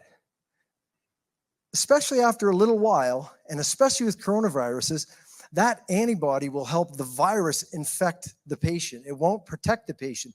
It helps the virus get past the innate immune system, and it helps it infect the immune system. So literally, you make antibodies that enhance the infection. Antibody-mediated selection and the golden rule. One golden rule of vaccinology is you never vaccinate your way out of a pandemic. Now, we could argue this wasn't a pandemic because the mortality rate laterally without the mandates wasn't high. But there was a very infectious virus spreading through the population. When you vaccinate into that situation, instead of you having a couple of month pandemic or a couple of month episode, getting herd immunity and getting on with your life, you drive the evolution of the virus.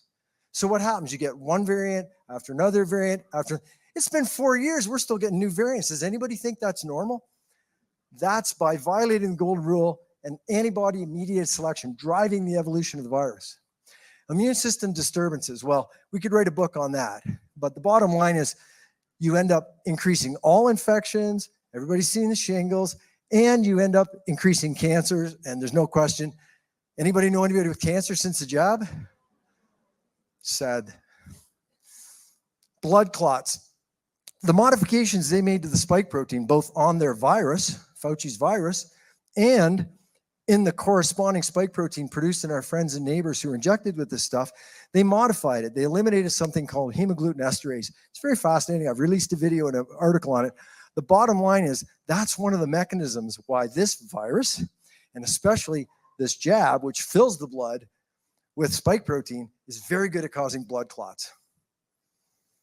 DNA contamination and SV40 sequences, we've covered that. That also has a big effect of disrupting tumor suppressor genes, which means another reason to get cancer. This thing has multiple ways to generate cancer. Ribosome frame shifting. Remember I said that messenger RNA wasn't a natural one? They modified it. One of the letters in the mRNA alphabet, instead of it being uridine, they made it N-methylpseudouridine. Bottom line is, it makes it hard for the ribosome to read it, and the ribosome screws up. So sometime it'll be producing the spike protein, and the ribosome will flipping around and going the other way, and it makes a, I don't know, protein. Or it can make little chunks of a protein and spit them out. So in addition to, probably about 95% producing spike protein, you end up producing a whole bunch of other chunks of proteins, who knows what proteins. That means that the person's immune system is at risk for developing an immunity against a similar protein in your body. And you do enough random stuff like that, you're triggering autoimmune diseases. And as you know, autoimmune disease off the roof. Of course, the doctor's still in the system. This isn't real. So therefore, they diagnose all the diseases, but not the cause. And more. And yeah, like I say, we could go on more, but just to give you an idea of a little reason why we're a little bit concerned about this injection. Could I have my next slide? So, probably seen this. Okay, the Canadian data has been a sham. I've written about that. I mean, Dr. Patrick Phillips and others who tried to report an adverse event lost their license. The events were rejected. So guess what? No adverse events in Canada. But how about reality? So here's the US VAERS data, an underreporting system. What you see here is from 1990, adverse events reports for all vaccines, for all diseases, all together. Well, what happens in 2021? Anybody see a problem? You go from 200 to 50,000. Could I have the next slide? And the same with death. And God bless Dan Hartman and what he's going through, and a lot of others are going through, whether it's their parents or their children or their loved ones or their wife or husband. Can we go to the next slide? Okay, remember we talked about antibody-dependent enhancement? It's going to make you more likely to get infections. Now, if you guys want to look at more of this, just type Romania, the presentation I gave to the Romanian Parliament in November. But just one piece of data. This is the Cleveland Clinic study published in April of 2023. And what you're looking at is the accumulation of COVID infection over time, and you've got 5 graphs. The bottom one, the black one, that's people that didn't take any of these shots. The next one is 1 shot, the next one is 2 shot, the next one is 3 shot, the next one is 4 shot. So what do you notice? Every shot makes you more likely to get sick with COVID. Now you'll see some data that shows, well, not for a little bit, but in the long run, yes. So sometimes you get a few months of protection, but in the long run, it's all downhill. And on average, it was 17%. Every shot boosted their risk of infection 17%. Now, I'll be honest, the adverse events, the blood clots, the cancers, and all their stuff is way worse than this. But think about it. Here you have an injection that has got a million ways to kill you, and it makes you more likely to get sick with COVID. Can I have my next slide? This is the heading of an article. You can see this isn't news. Dr. Paul Alexander and myself published this article in 2021. Children should be free and never COVID injected. Why? Well, let's look at it just, thank you. Amen. So I just want to explain a few of the reasons. Remember those ACE2 receptors? That's how the virus attaches to the cells. Well, COVID is a respiratory infection, generally an upper respiratory infection. Children have almost no ACE2 receptors in their upper respiratory system, which means the viruses can't grab on and infect them. It's very hard to infect a kid. But the beautiful thing is, enough of it happens for the kid to get exposed and for their innate immune system to adapt and evolve and develop real immunity, right? So kids were at 0 statistical risk of death or serious infection from COVID, at least if they didn't have any of this. So the strong innate immunity of kids is incredible. They come into this world ready with an innate immune system, especially a kid who's got a healthy mom that was breastfed and all this stuff. And that immune system needs to train, right? The pathogens in our world, they're evolving. And I'm not proposing evolution. Thanks God for the creation of life. But I'm saying evolution is a part of science. Things do evolve. So they need to meet the pathogens that are in their world when they're born. And then they need to synchronize them with themselves, their own immune system, with those pathogens. And through our life, we keep up. If you block a kid from meeting SARS-CoV-2, you block that and you've committed what's called the original antigenic sin, an interesting word in science given that we're in a house God here. Now, kids not getting sick, but getting the infection. Now, remember, there's a difference between getting the infection, in other words, being exposed to the virus, developing some immunity, and getting sick. So kids don't generally get sick, but they get immune. The more people that are immune, you develop herd immunity.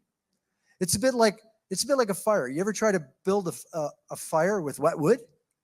Doesn't work very good. What about one stick of wet wood? Well, maybe. What about two? The more wet wood, you get to a point where you can't light the fire even if there is some dry wood. So the truth was, isolating people who were at risk voluntarily and letting everybody else go on with their life, especially the kids. Play in the park, get out in the sun, build your immune system. You develop herd immunity, and then granny's safe, even if she's on home oxygen with lung disease, because the infection's over. This would have been over in a few months, like it was in a Wuhan study that involved 10 million people 3 months after lockdown. And kids rarely transmit COVID. And this was a studies going back to 2020, where they said, well, geez, a couple of kids got COVID from the teachers, but they weren't very sick, but teachers didn't get COVID from the students. Isn't that interesting? Kids don't spread COVID. So we've been through a lot of lies. Can I have the next slide? Okay, this should break your heart if you thought the world was honest.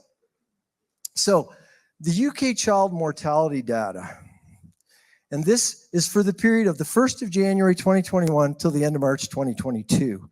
Now, there were different age groups. Now, I've picked one of the worst ones, but I can tell you, I can't find an age group where it turned out to be a good idea. The elderly had a very high mortality rate from this injection. But let's just look at kids. This was specifically data from the 10 to 14th, and given our limited time, I didn't want to plaster you with an hour of data on this. But let's look at this. You see that green line, 0.33? Okay, that's UK data of the rate of COVID death per 100,000 kids between 10 and 14 that weren't injected. Then you go 1 injection, 2 injection. The red, that's the kids that got the full shots, 2 shots and a booster. Look at that, 300 times more likely to die of COVID. Here you have them, you know, about 90 times more likely to die of anything else. And here you have the overall death rate.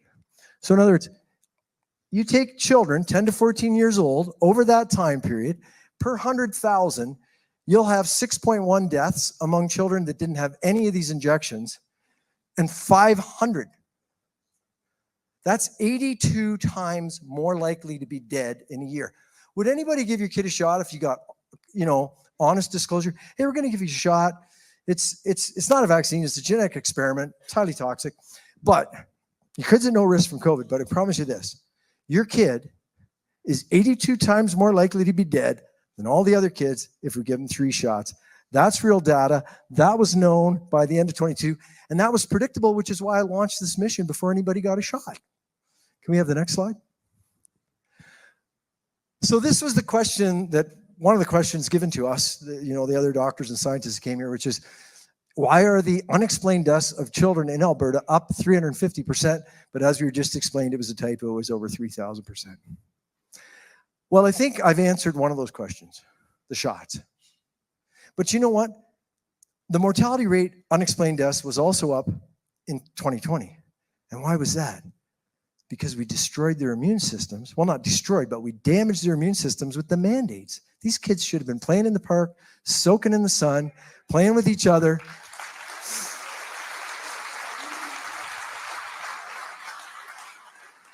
And that is why by the fall of 2020, so before the jabs were even rolled out, if you look at hospitalizations due to RSV, a different infection, not COVID, the hospitalizations in all the countries that were injected on average was up 700%. 7 times as many kids were so sick with RSV, they're in hospitals. So the other thing is, why unexplained deaths? In other words, whatever your unexplained death in kids was up, that's not all the kids that died from this nonsense. That's the ones that were diagnosed as unexplained. Now, unexplained death wasn't really a diagnosis of significance until a few years ago, and then it became a leading cause. Well, why is that? Well, ask a doctor who tried to report an adverse event or an adverse death. Like myself, they had their licenses stripped and their reports rejected in this country, in Canada. So unexplained, that's a bit of a weak thing.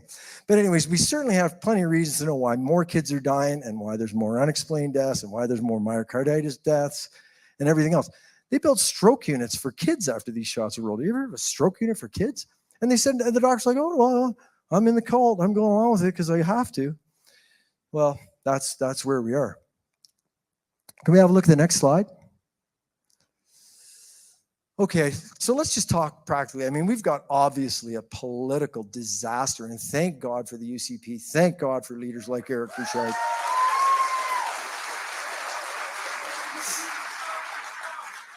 And we all, and I know I'd be preaching to the converted here. We all need to take action, right? This is our generation. This is our time. These are kids. This is the future. Unfortunately, it happened now, and everybody's got a role to play in this war for our survival. But let's talk about what we should have done and what we should do. Everybody needs a healthy immune system. If you can remember that, new start, you're in business. Nutrition, exercise, water, hydration, sunshine, and of course the sunshine vitamin D. Temperance means exposure to hot and exposure to cold. You know why the Swiss would do saunas and then run in the snow? That's actually good for you. Finish your shower with cold water. It's good for you. Air, as in fresh air. Rest, as in sleep. And then trust. And the group that did this work before COVID meant trust in God. In other words, healthy spirituality. That's what our kids need, not genetic injections. And if I could flip to the last slide, but a lot of people have been injected with this stuff, and a lot of people are hurting. And the same scientists and doctors here that have been locked out of our hospitals, locked out of our labs, we're working hard on a variety of things, including how do we help? There's a lot of stuff we haven't figured out. It's very hard to know what to do about genetic modification of people and all these strange proteins. But the spike protein does a lot of the injury, and we've got a lot we can do with it. So one good starting place, you can go to my website, drtrozy.org, or World Council for Health, or the FLCC, and type in the word detox, and make sure the kids that have been injected are getting help. Make sure your neighbors that have been injected are getting help. If you've been injected, don't wait for the symptoms. There are people that couldn't walk that can now, so there is help. And with that, I leave you, and I thank you very much for your time.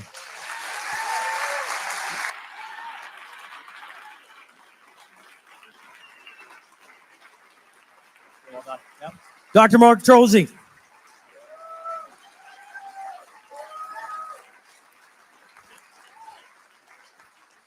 Our next speaker is Dr. Chris Shoemaker. Please welcome him to the stage.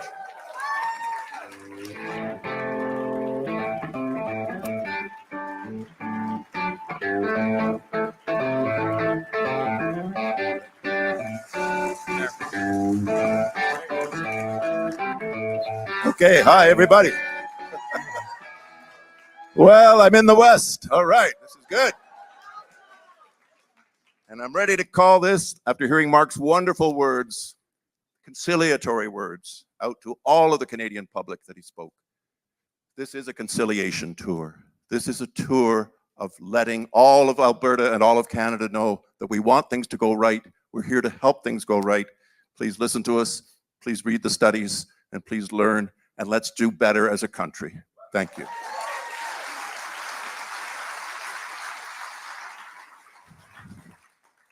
I'm a quarter Albertan now because yesterday I came down to this lovely building when it was its primary function as a church, and I came to church here. And I didn't have a car, but I didn't mind a walk, and it was only 45 or 50 minutes, and I walked the McLeod Trail for 50 minutes and came to church.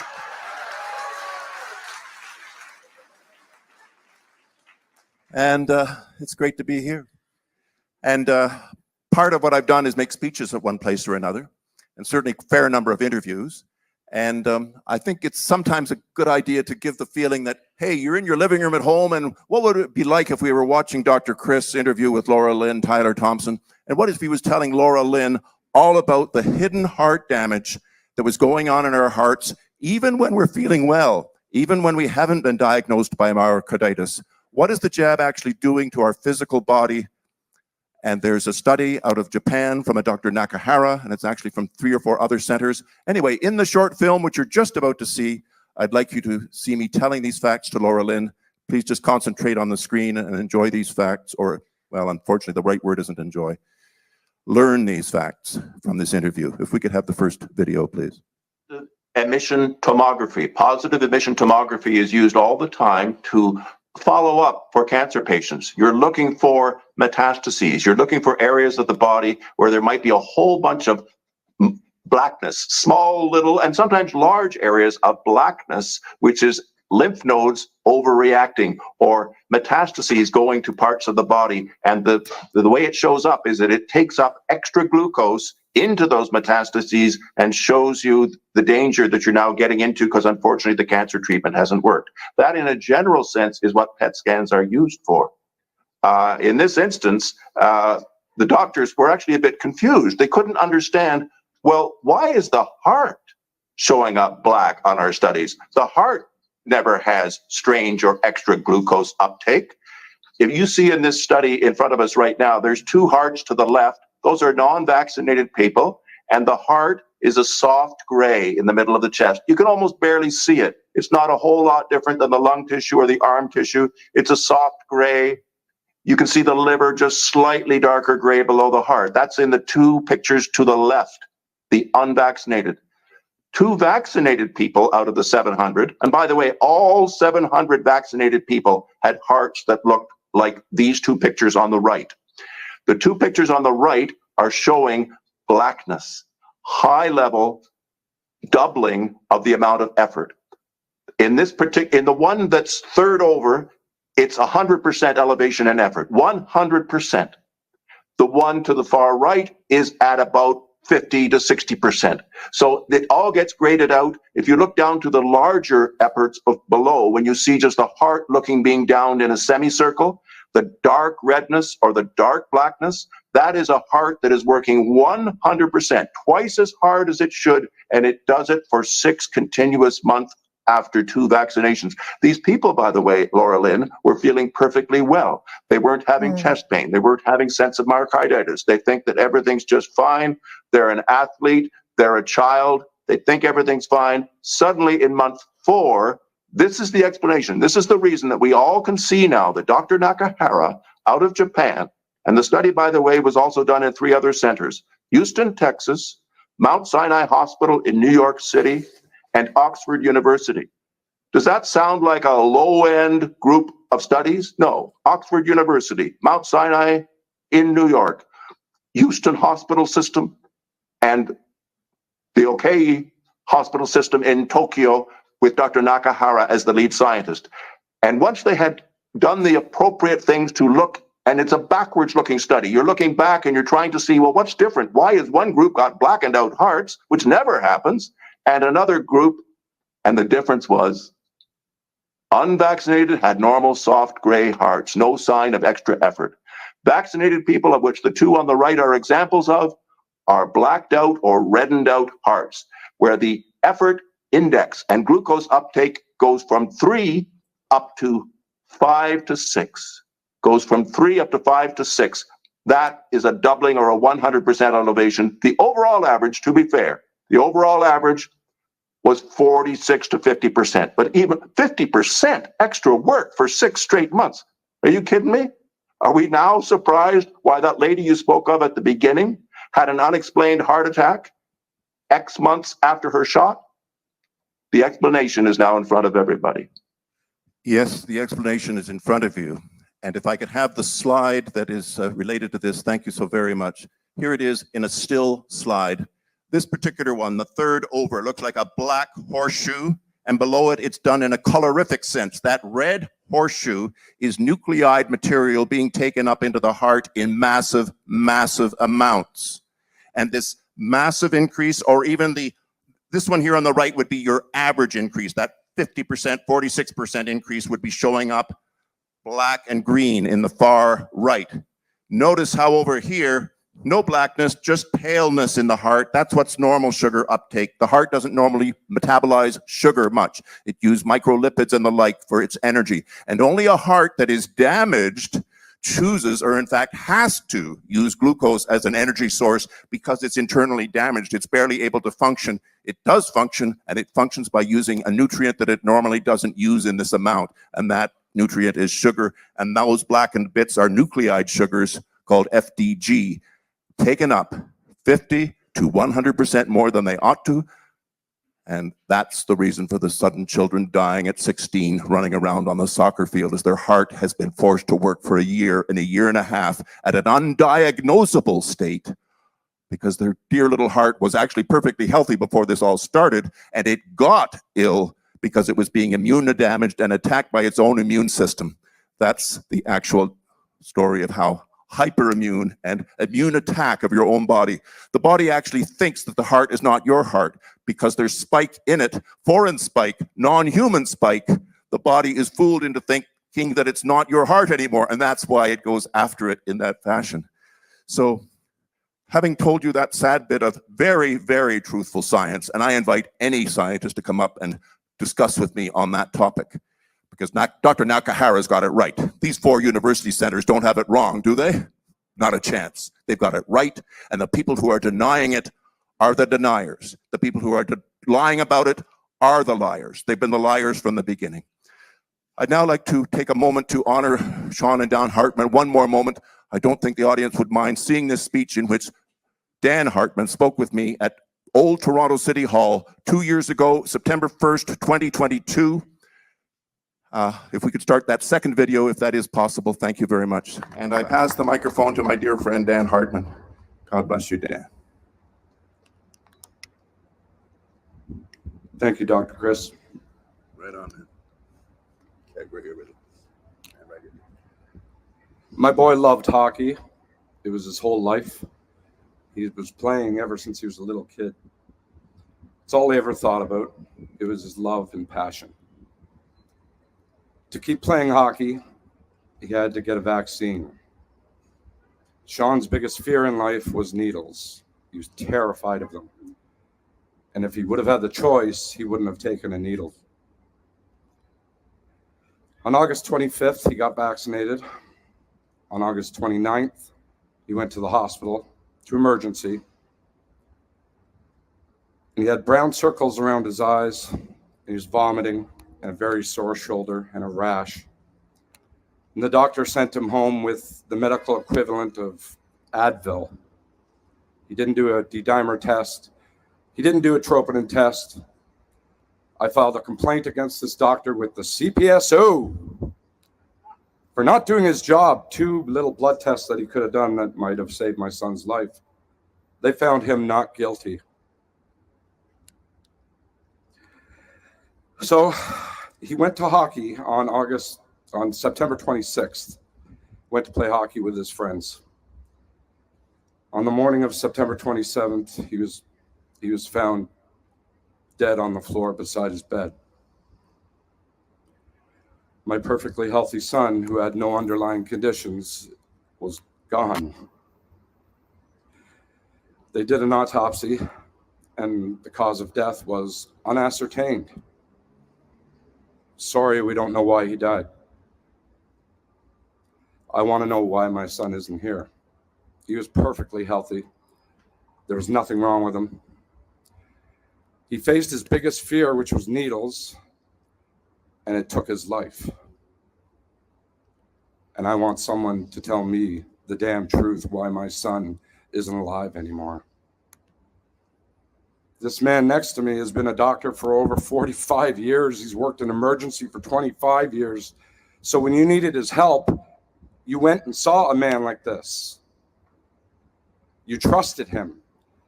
So now the world needs to trust what he's saying because he's just trying to help. And that's what a doctor does. My days are absolute torture now. I just cry 15 times a day, and it's hard to even exist. I want the truth about these vaccines. Every other country in the world is admitting to vaccine deaths. Not Canada. I haven't heard of one. Is that what we're going to do? We're just going to pretend it's not killing anybody? Really? If someone could say, I'm sorry, Mr. Hartman, your son died from the vaccine, then I can grieve my son. But not until that day. Based on the medical history, I can say to you, your son was killed by the vaccine. Immediate symptoms within 48 hours of the shot, including symptoms of thrombosis or hemolysis, the marks under the eyes. Something was going on with his hematologic system, and the only thing that had happened was 48 hours before he got a toxic shot. I'm so sorry. We're here with you and with all the vaccine injured. Love to you all.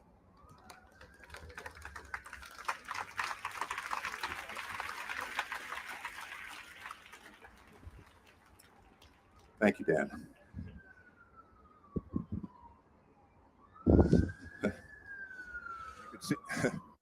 As you can see, I could barely talk myself at that point. And the stories are legion. The stories are tens of thousands across America and Canada as we speak. To our politicians, is it fair that we have stories like this one in the tens to 20s of thousands across America and Canada? And these are the ones that are well identified, and these are the ones where the parents are speaking up clearly. There are many other hidden deaths. As a doctor, I know death happens so easily. You have to be careful before you cross the street.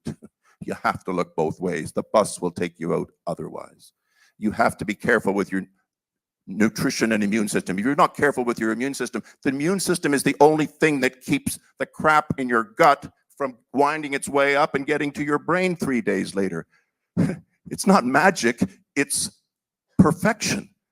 We've got a perfected, wonderful immune system that will keep germ elements at bay 99.9% of the time.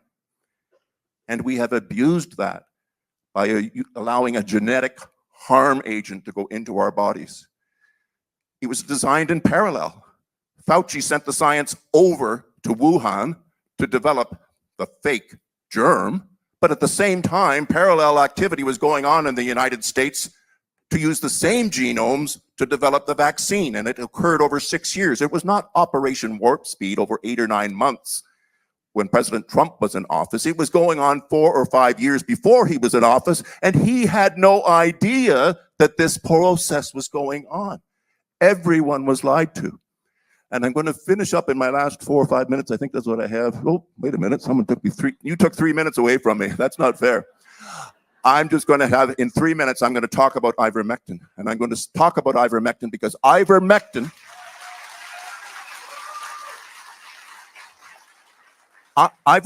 was known for 12 years. It was researched after SARS-CoV-1. It was researched in all the labs around the world.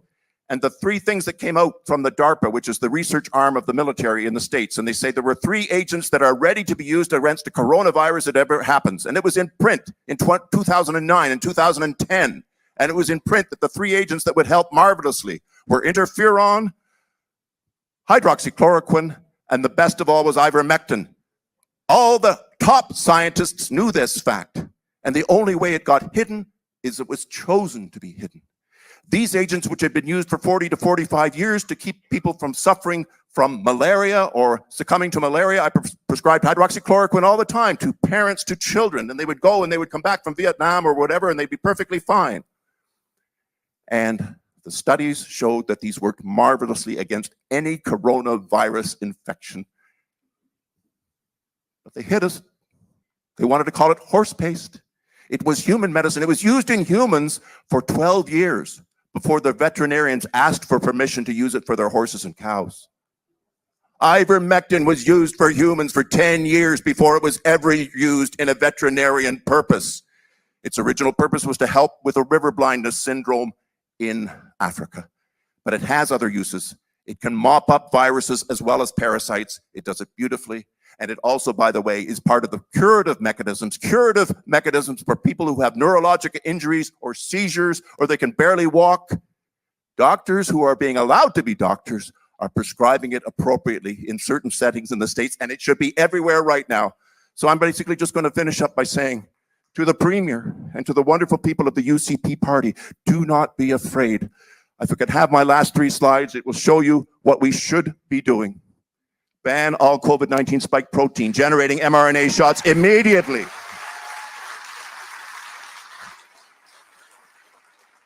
They are causing immune toxicity and cardiotoxicity and the like. So that's why they have to disappear off the shelves tomorrow. Number 2, start regular availability of the ivermectin in all pharmacies starting July 1st. It'd be a wonderful thing to do. It's what we should do. Ivermectin saved 90% of the lives that were otherwise diseased. We lost 50,000 people here to COVID. We would only have lost 5,000 if we doctors had been allowed to prescribe ivermectin back in the early 2021 or 2020. We were banned from doing it. We were banned from talking about it. And the medical morons at the top have been nefarious.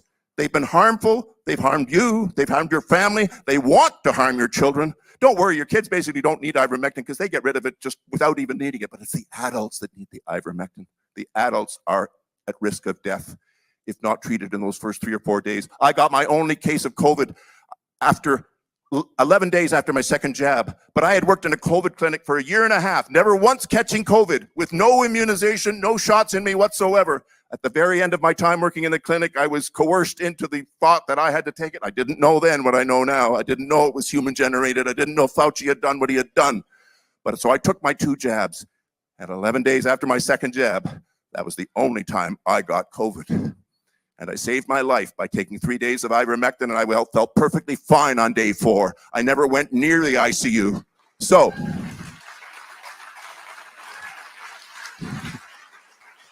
with great thanks for the province of Alberta, which should take the stand and which should be like Canada's Florida. We should be Canada's Florida, and we should stop this first. Thank you, everybody.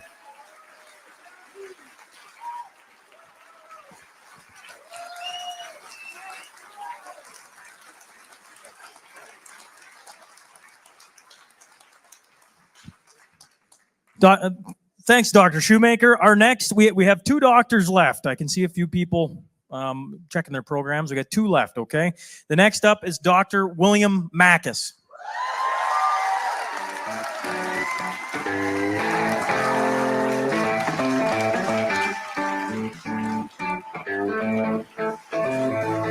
Thank you. Thank you very much. Thank you. Oh, what a beautiful, beautiful welcome. Thank you so much. I wanted to thank the organizers of this event for putting on this incredible event despite all the hate from the mainstream media, all the hate from the medical associations like the Canadian Medical Association, the Alberta Medical Association, the Edmonton Zone Medical Staff Association, which is just a branch of the Alberta Medical Association, and all the doctors that have just spewed anger and hate and bitterness and have tried to silence parents who are trying to share stories of their vaccine-injured children. Shame on them. Shame on them. So thank you so much for this opportunity. This is a truly historic event, and I believe that it will be remembered as a turning point in an absolute nightmare of the past 4 years. My name is Dr. William Makis. I have been an Alberta physician for 11 years, and I have been fighting corruption at Alberta Health Services for 9 of those 11 years.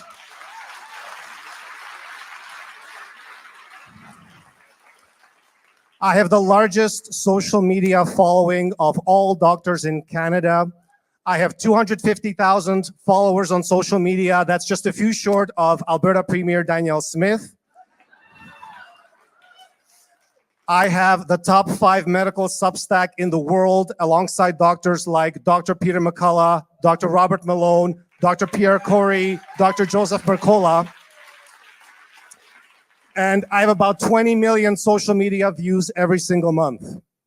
And I tell you this, not to boast or not to be proud of this, but I tell you this because it's a miracle that I've actually been able to do that, because Alberta Health Services has spent over $5 million in legal fees trying to destroy me, my family, try to shut down all my social media by fraudulent court applications, by bribing judges, and by threatening my family and threatening my kids, threatening us at our home, which they did as early as a few months ago. So it's a miracle that I'm here, and I am so happy to be here.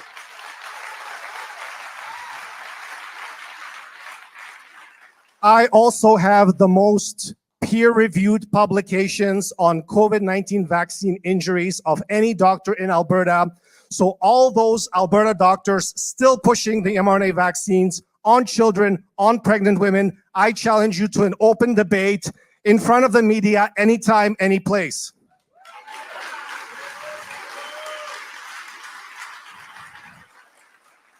Next slide, please. So I'm always tasked with giving depressing news and presenting on depressing topics, but the cold, hard reality is that hundreds of Canadian children have died after taking Pfizer or Moderna COVID-19 vaccines. Now, the public doesn't know this because it's basically being covered up by absolutely everybody. Kids are dying, kids like 17-year-old Sean Hartman. You heard from his dad today. Kids that just wanted to play sports. They wanted to play hockey. They wanted to play football, basketball, gymnastics. These kids, many of these kids were mandated COVID-19 vaccines in 2021 just so they could continue playing sports. That was a crime for which no one to this date has been punished. So there are hundreds of dead Canadian children. I've reported many of them on my social media accounts, probably one of the reasons why AHS is trying to shut down my social media accounts. And no one wants to take responsibility for these dead children. No one wants to say, yes, we were responsible, we mandate these shots, we're going to take responsibility. So everyone is covering it up. Health Canada is covering it up. Zero deaths from COVID-19 vaccines, according to Health Canada. Canada's public health chief, Dr. Theresa Tam, covering it up. Alberta Health Services, covering it up. College of Physicians and Surgeons of Alberta, covering it up. Canadian Medical Association, covering it up. Heck, the Canadian Medical Association is covering up the sudden deaths of their own doctor members. Hundreds of Canadian doctors who have died suddenly or unexpectedly. Do you know what the Canadian Medical Association did so they could keep running Pfizer ads? They deleted over 1,000 entries of dead doctors from their website so Canadians couldn't compare how many doctors are dying now since the rollout of the vaccines compared to before the vaccines rolled out. That's the Canadian Medical Association. Did you know that the new Canadian Medical Association president, Dr. Josh Reimer, attacked this event? The Alberta Medical Association attacked this event. They want this shut down. They don't want anybody talking about it. And I understand. Nobody wants to talk about dead children. Can you go back to the previous slide? Hundreds of Canadian children are dead after taking Pfizer or Moderna COVID-19 vaccines. Globally, it's thousands of children.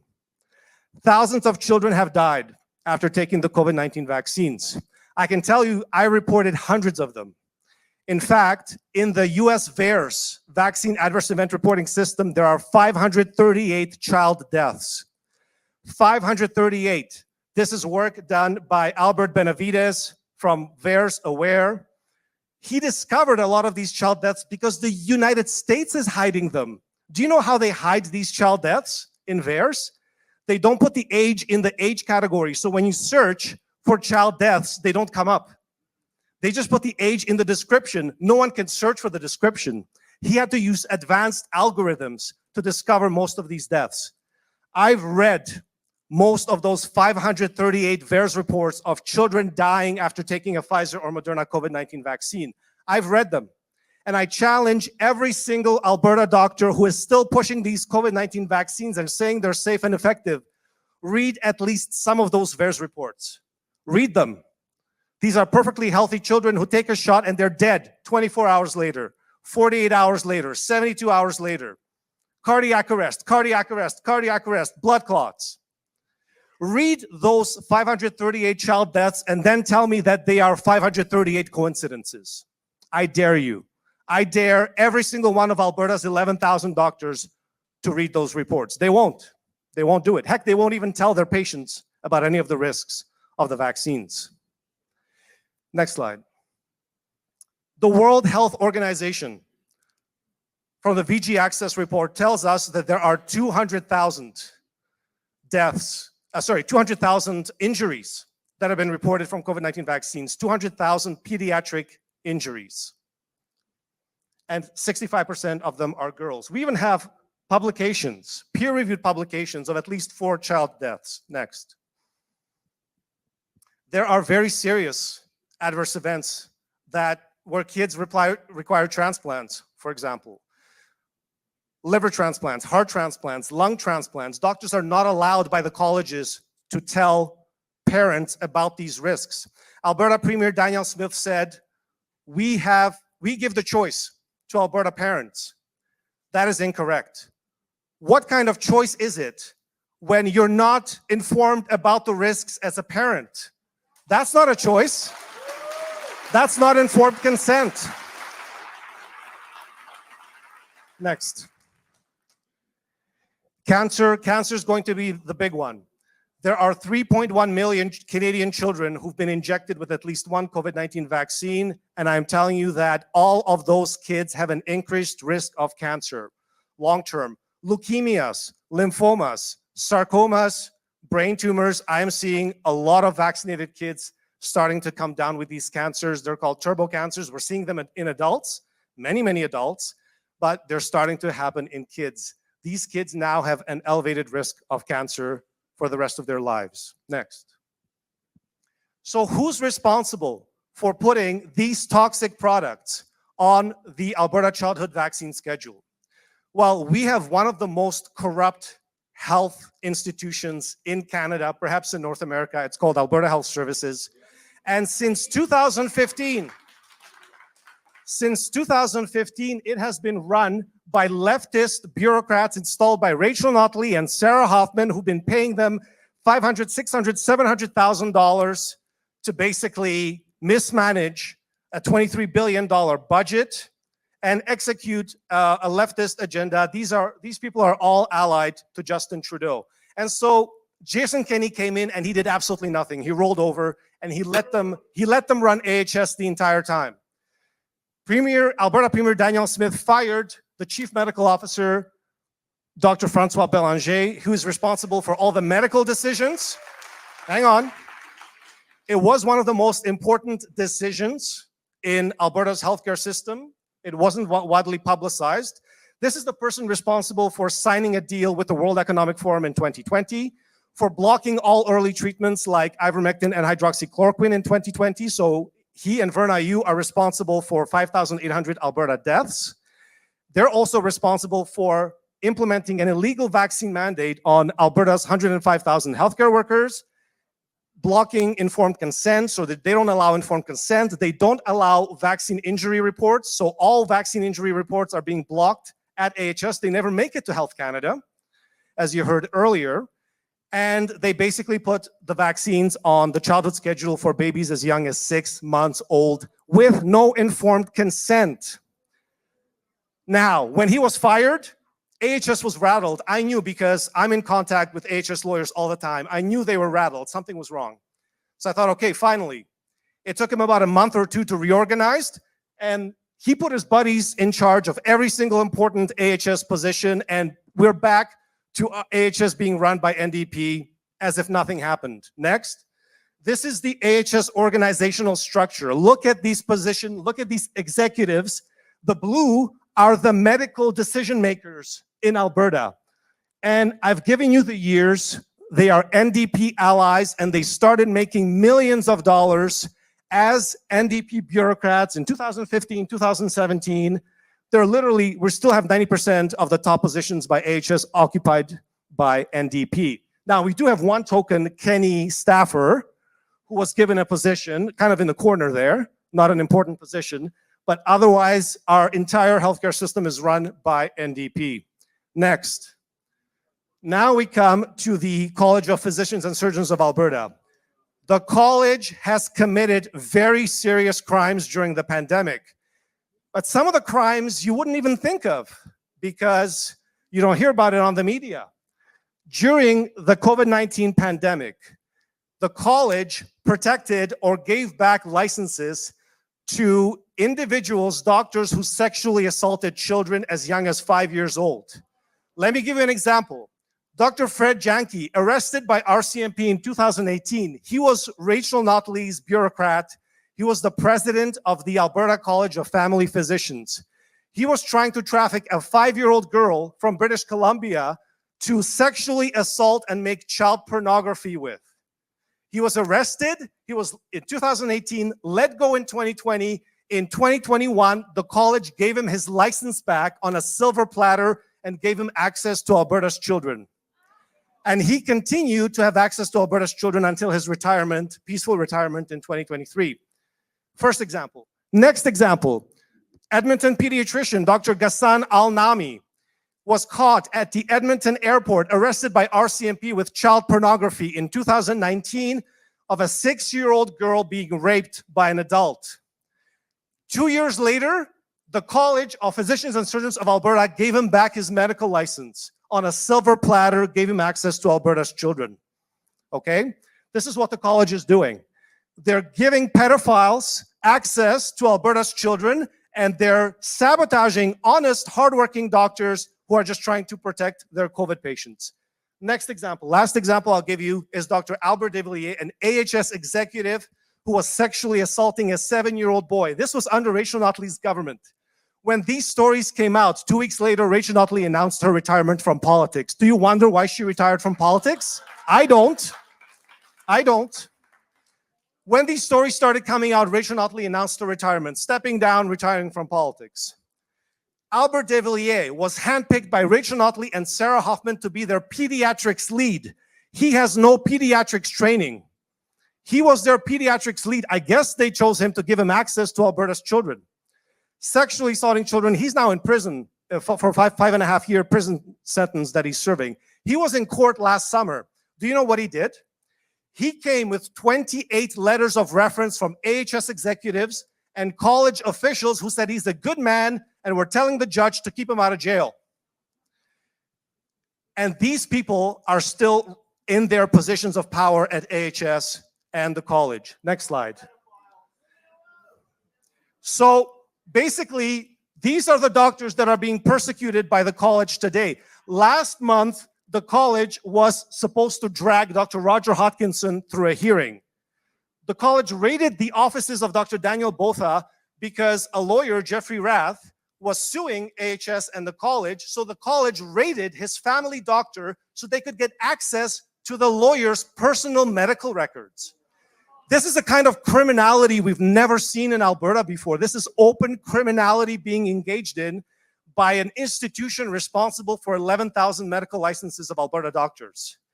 They're going after Dr. Eric Payne. They're going after Dr. Gary Davidson, Dr. Dennis Modry, Dr. Daniel Nagasi, Dr. Gregory Chan, and myself. They threatened my family just a few months ago at our house. So these are the corrupt institutions that want to jab your children as young as 6 months old, up to every 3 months if possible, because they're the ones being protected by the pharmaceutical industry. They serve the interests of the pharmaceutical industry, not you. That has to change. That's unacceptable. Albertans deserve better.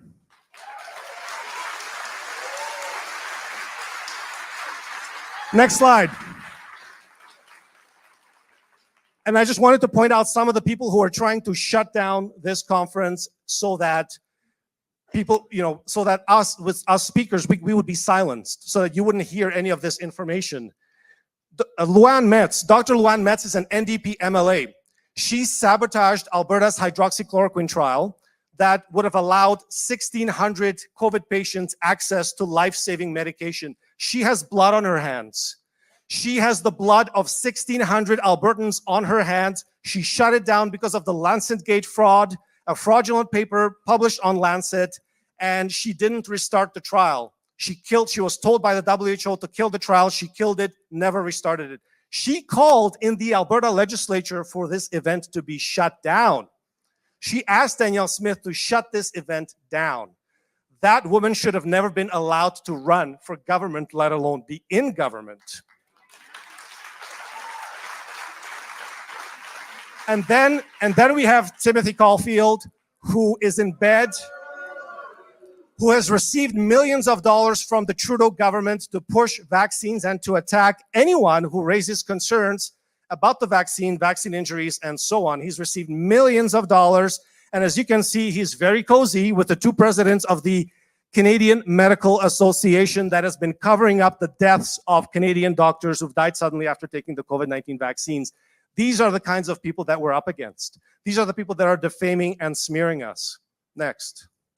So in conclusion, I am calling for the immediate halt of COVID-19 vaccines in children of all ages, in pregnant women,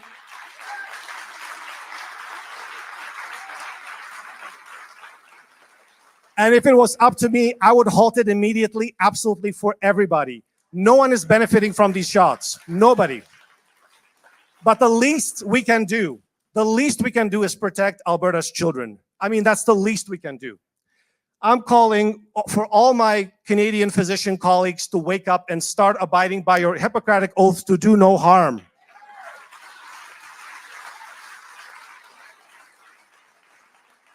AHS leadership should be terminated. And I'm telling you, the new AHS CEO is no better. She was an executive for the Alberta Medical Association, which tried to shut this event down. We finally need a cleanup of AHS. Enough games. You can't tell me that conservatives can't find administrators to properly administer a healthcare system and that they keep having to rely on recycled NDP con artists and criminals. And finally, the College of Physicians and Surgeons of Alberta should be dissolved. We need a new medical board that is answerable to Albertans. They have failed in their duties and responsibilities to Albertans. And you know what? If we can't dissolve the college, then let's at least rename the college. Let's rename the College of Pedophiles and Child Sex Abusers of Alberta. That way they can keep their letters CPSA, and it'll be much more, indicative of what they've been doing for the last 4 years. Thank you very much. God bless you all.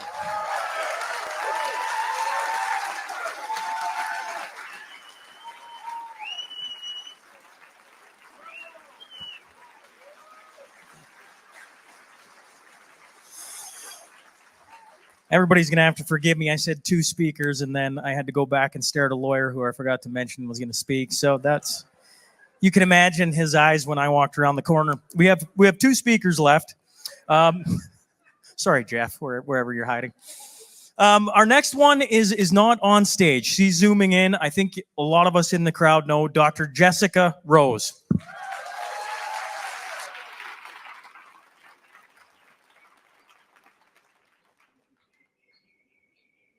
Hi, everyone. I hope you can hear me now. My name is Jessica Rose, and I'm going to take a very short amount of time today to present some information and to try to answer the question, does science support banning of modified mRNA lipid nanoparticle-based products? I'm going to describe a little bit about the insincerity of the pathway to the mass injection program and the science behind the contents of the vials only with respect to DNA contamination, which is also linked to N1-methylpseudouridine replacement.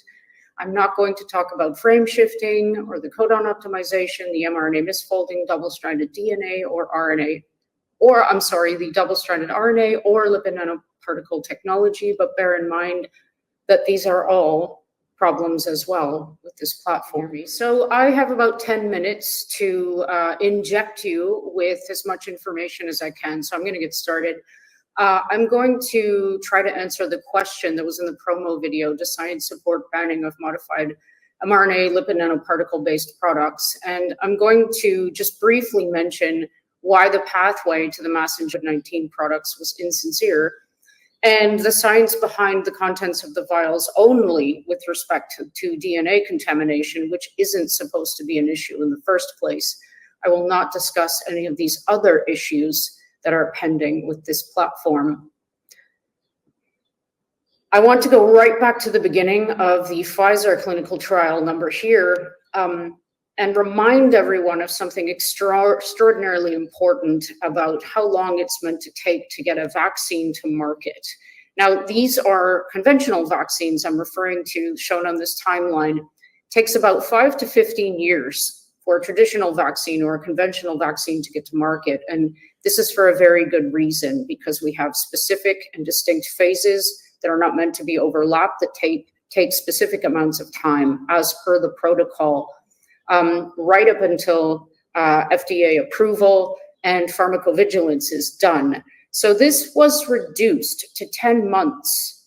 And this is in the context of 2 brand new technologies: the modified mRNA, which is modified with N1-methylpseudouridine swapped out for the uracils, and the lipid nanoparticle-based technology, which has ionizable cationic lipids. This has known toxicity in its profile. And just so that, oh, this isn't a PowerPoint presentation per se, that's a shame. Just so that everybody knows, I'm sorry you can't see what's underneath this window here, but instead of a 2-year follow-up for this trial, which didn't happen, following a 2-month follow-up, the participants that were in the placebo group were unblinded and offered the injection. Now, what this effectively does to a randomized placebo-controlled trial is destroy it. You cannot make conclusions from the data therein after doing so. So all in all, in brief, the genuine safety testing wasn't possible in the Operation Warp Speed timeline. It just wasn't. And the placebo group was intentionally lost, which effectively destroys the trial. The DNA that was used to produce the modified mRNA as per the ingredient, the primary ingredient wrapped in the lipid nanoparticle for injection, was made with something called a process 1 manufacturing procedure, which required the use of PCR, polymerase chain reaction, to produce the DNA for production of the modified mRNA. The commercial batches that went into people's arms were made with a different manufacturing process called process 2, whereby a plasmid, which is a circular DNA, E. coli system was used. So the DNA is synthesized, put into the E. coli bacteria, and the power of the doubling time of the bacteria, the fast growing time of the bacteria, is exploited. So as the bacteria grows and doubles every 20 seconds, you have more and more and more and more and more DNA, which you can then linearize, use in vitro transcription and T7 polymerase to convert to your mRNA. And in this case, you add in N1-methylpseudouridines to produce your modified mRNA, and then you're supposed to clean out the final product using a DNA so that you degrade all your DNA that is remaining. Now, what we think happened, as you'll see in the next slide, is that a lot of DNA was left behind, which means it wasn't cleaned thoroughly at the end of the process. And one of the ways that this might have happened is by the formation of DNA and RNA hybrids. This is something that happens in nature. It's not new to this procedure at all. And our body has mechanisms to remove these and to get rid of what we call R-loop accumulation, which are the introns that get excised out from the DNA when these hybrids form. But if you have R-loop accumulation by introducing massive amounts of these via a lipid nanoparticle, for example, into a cell, you can initiate a number of disease pathways such as cancer. This is a shame. I'm sorry that you can't see these as a PowerPoint presentation, but I guess the references are good enough. The DNA has been found in a number of vials, and this is very important. The results were reproduced, initially found by Kevin McKernan in his lab at Medicinal Genomics, reproduced in labs around the world, including in Canada by David Speicher, and he's tested the most vials. Currently, I think he's at 32. And in addition to finding DNA, which isn't supposed to be there in the first place, it was over the EMA limits, the commercial acceptance criterion. This is very important, or it's very important to note that these criteria are already too high because they were set in the context of naked DNA, not lipid nanoparticle encapsulated DNA. And of the first vials tested by Kevin McKernan, about a third of the nucleotides were found to be DNA. This is extraordinarily bad.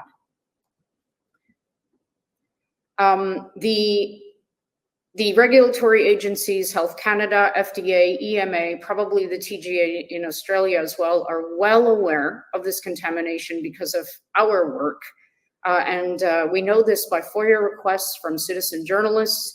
And one of these DNAs is called the SV40 enhancer promoter. And the claim from these regulators, having learned of the presence of this DNA, is that it's not a problem because they're not functional. Now, I have three things to say about. One, they are functional. They're actually gene therapy tools called nuclear localization sequences. This is well known, well established in the literature. That means that they have a very efficient ability to traffic specifically plasmid DNAs to the nucleus of cells. Two, they weren't disclosed in the Pfizer original plasmid, which is very suspect. And three, they don't have a reason. There's no reason for them to be there. These are meant for mammalian systems. This was known, the DNA issue was known back in 2021. We know this because of leaked documents and FOIA requests. So this just proves that they have known about the problem and they have been trying to mitigate it, but not with much success, because one of the recent batches tested by David Speicher, this XBB vial, also contains levels of DNA over the so-called EMA limits. The Surgeon General of Florida, which is no lackey position, actually has used our data to call for a moratorium on this modified mRNA technology. This data is going to be published in the literature soon. It's a preprint form now. And it's very important to compare this to what we're seeing in pharmacovigilance databases, because this is the last step usually to FDA, or after approval, we have to monitor whether or not we're seeing adverse event occurrences. That's what pharmacovigilance databases are for. This is the vaccine adverse event reporting system in the United States. And it's very important everybody know that foreign lipid nanoparticle introduced DNA could lead to oncogenesis. This is known. This is not something I'm just saying. This is not new in this context. This is known. This is why we test for the presence of DNA in products that might carry it for manufacturing. So this is the cancer signal that's arising from VAERS, starting from, in the context of the COVID products, starting from 2021. And previously, from 2018 through 2020, this is for the cancer signal for all vaccines combined. So you can see there wasn't much of a rise in the signal from between 2020 and 2021. But what's concerning is that there's a continuing rise after that. And this is even more significant when you consider the fact that the shot administration is going down. And on the right is the exact same plot and effect for the Moderna products. And these are normalized against the total number of adverse events in the database. This is exactly the same concept with just a more striking profile for breast cancer specifically.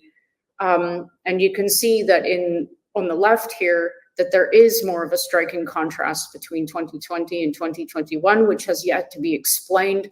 And these reports are on the rise despite lowering numbers of administrated product. Getting back to Canada, in the US VAERS database, there are 8,348 reports originating from Canada. And of these, getting back to children, there are 117 reports for children ages 0 through 12. I just randomly picked 0 through 12. And remember that the younger children didn't start being injected until later. So these numbers, to me, any number would be significant. This, to me, is a lot of children to have been reporting, pardon me, especially in the context of the timing.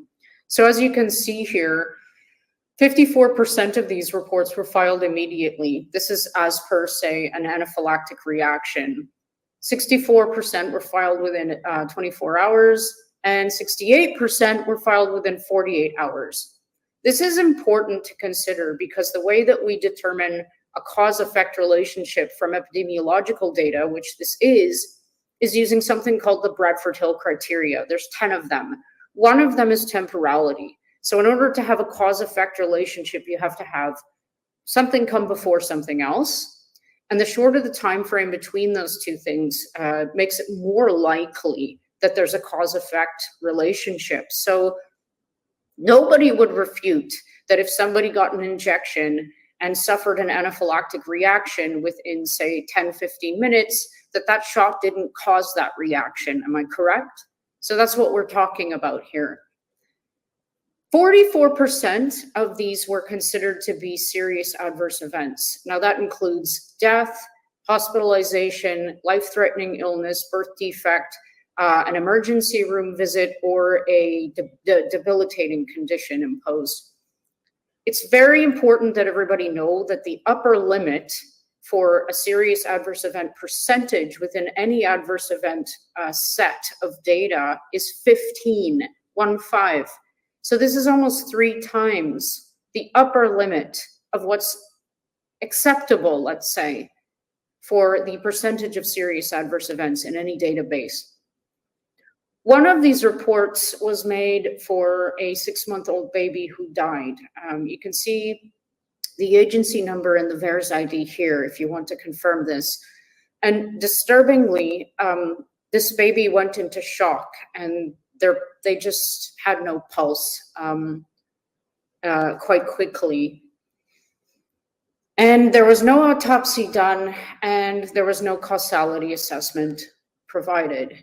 And even the agency, the reporting agency considered this to be medically significant. I'm not sure anybody wouldn't consider this medically significant because we were talking about a healthy baby prior to this. Has anyone heard of this? I hadn't before I looked into the data. So to answer our question, I forgot to set my timer. I'm sure I'm on time. Based on the lack of transparency, reliability, and consistency demonstrated by the regulators, the trials, and the so-called authorities, the lack of true understanding of the mechanisms of action of this platform and the lipid nanoparticle technology, and I really do mean that, there's nowhere in the literature where you can actually find a statement that says exactly how the lipid nanoparticle, the ionizable cationic lipid, works to reveal the contents therein, the negatively charged genetic material, for example. We think we know, but nobody actually knows. The associated safety signals emanating from pharmacovigilance databases, not just VAERS, the yellow card system, the UDRA system, the DANE system, South African VAERS, all of these are showing the exact same profiles. An increase in signal, dramatic increase in 2021 for no explainable reason, and a multitude of types of adverse events that were not seen historically. There's actually 6.2 times more types of adverse events being reported in VAERS in the context of the COVID-19 products when you compare to all vaccines combined for the past 30 years. And the inherent dangers associated with the platform. And I'll add here that there's no safety data on the lipid nanoparticles as empty platforms. It's difficult because these packages they're a unit, and the positively and the negatively charged molecules. So in my expert opinion, I think the answer is a simple yes. And if I want to play devil's advocate with myself, yes, at least until, okay? This is what we need to do. I always throw this slide in at the end of my presentations because it's very important to remember that there are real people, this is why I'm doing this, who are facing real problems right now, and we need to help them first and foremost, even before we hold people accountable, which also needs to happen. And we need to remember that these decisions that we make about our bodies, the autonomy of our bodies, are They're our decisions. No one can make you do anything.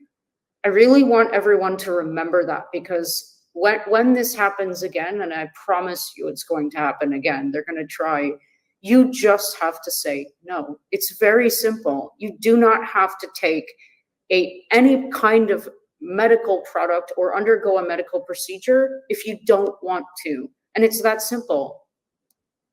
And this is where you can find my work. I'm very grateful for having the opportunity to speak, and I apologize for not having enough time to tell you more.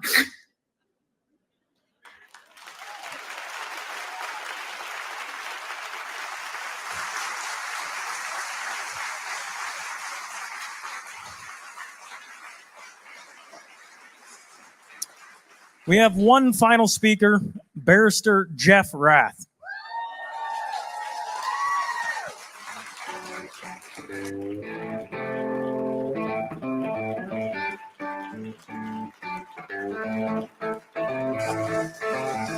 Good evening.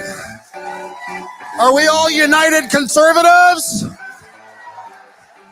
I am so proud to be here in a room of united conservatives. We united together to throw Jason Kenney out on his ass when he trampled our freedoms and our civil liberties. We united together during the last election to elect Danielle Smith as our premier. And some of us that lived in the right constituencies united together to stay home on the couch and make sure that Jason Komick and Tyler Shandro were not reelected. That's what we have to keep in mind, is that when we unite together and we work together, we can solve the problems that are facing us. Right now, as some of you are aware, my office is currently acting on 2 separate class action lawsuits. One of them protecting the rights of business owners who are illegally shut down by Dina Hinshaw's illegal ultra vires public health orders that were issued throughout the pandemic. The second action, I am proud to say that we are representing Carrie Sakamoto with regard to the horrible injuries that she suffered as a result of following Dina Hinshaw's negligent medical advice to follow an AstraZeneca shot with a Pfizer shot and then a Moderna shot, because according to Dina Hinshaw, this untested vaccine cocktail / buffet was safe and effective.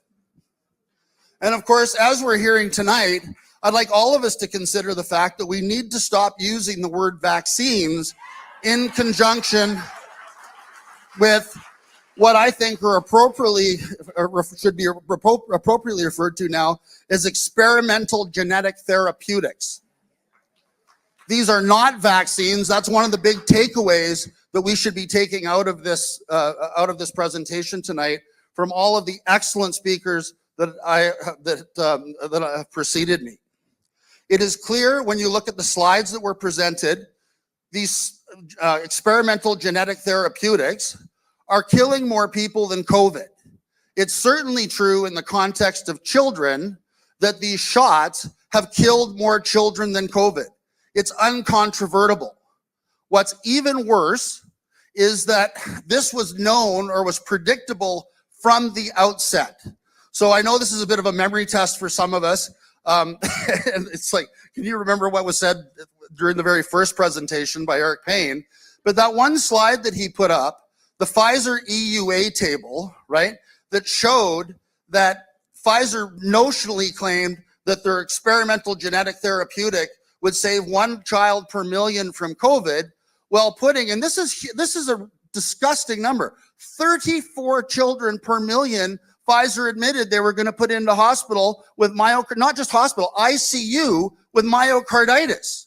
Okay, so anybody that knows, and Eric was referring to that, if you put 34 kids into hospital with myocarditis, as many as 10 of them are going to die.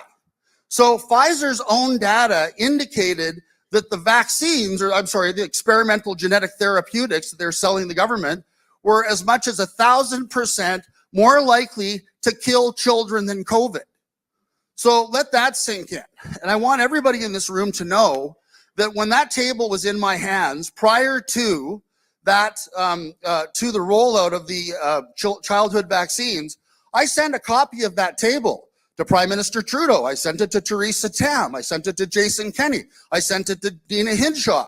And I said, look, this is Pfizer's own data. If you roll this out for children, you're going to be killing more kids than COVID. Don't do it. Please don't do it. I'm putting you on notice not to do it. Well, what did they do? They did it. And not only did Dina Hinshaw do it, she lied about it. If we all remember when they're rolling out the teenage vaccines, she lied about some poor child, 14 years old, who died from COVID. No, they were stage 4 cancer, and she lied about it. Then when they're rolling out the infant vaccines, she again went on TV and to terrify all the parents in this province, claiming that a baby had died from COVID. No, the child had genetic abnormalities and was born with massive birth defects and died of natural causes while testing positive for COVID. The child did not die of COVID. It was another attempt of terrorism by Dina Hinshaw to terrorize every parent in this province into having their kids injected with an experimental genetic therapeutic. So, getting back to my earlier comment and my earlier pride in being a united conservative, and that all of us can work together united to make this a better province. Everybody needs to know, all of us work to elect Danielle Smith as our premier. I, for one, am proud that she is our leader. All of us, every week, need to encourage her to hold the course and hold all of these people that were killing our children accountable. Everybody in AHS that was promoting childhood vaccines needs to be run out of AHS. Everybody in Alberta Health that was promoting childhood vaccines, in spite of the evidence that they were going to kill more children than COVID, need to be run out of Alberta Health. All of us need to write to Danielle Smith every week and ask her what she is doing about that. Look around this room. Like, we have all of our legacy media people that are here. Again, all the hysterics leading up to this event. And oh my goodness, the world is going to come to an end if people get together and talk about how dangerous these experimental genetic therapeutics are. Well, the world hasn't come to an end.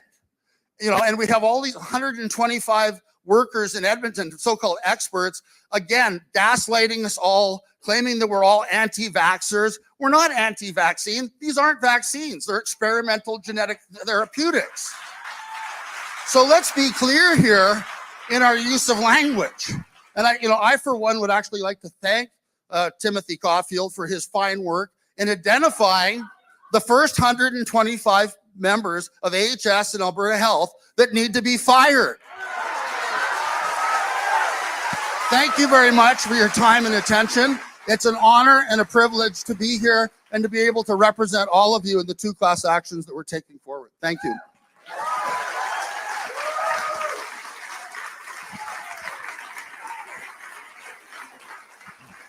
Thank you very much.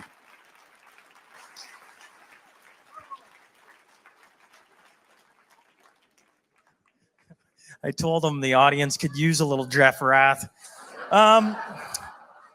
Okay, as everybody is probably wondering, I've been monitoring time and everything else. What we want to do is we want to invite speakers back up. We'd planned for just a quick little roundtable discussion, but we've been obviously watching all of you sit there for the last close to 3 hours.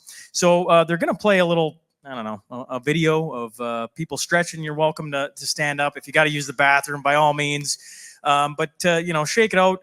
We're going to do a quick 20-minute kind of, it's 8:40 right now, so shortly after 9, we're going to try and finish up here. But with this all-star cast of people sitting in Alberta, I think it'd probably be pretty smart to bring them all back out and have them talk a little while longer.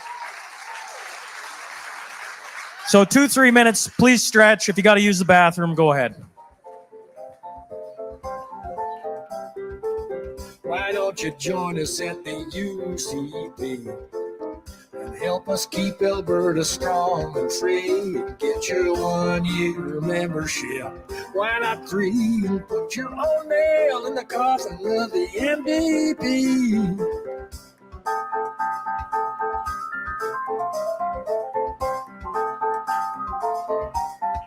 Hey everybody, it's Kerry. Yeah, it's Kerry. It's not the Chris and Kerry show. It's more like the Kerry show. Chris is busy. Maybe he'll be able to pop in. I'm just in the corner here. I'm anxious, but this has been an amazing evening. I've written so many notes, and we can definitely have a broadcast on everything that we've seen tonight. I personally want to thank people here. I definitely want to thank Calgary-Lougheed,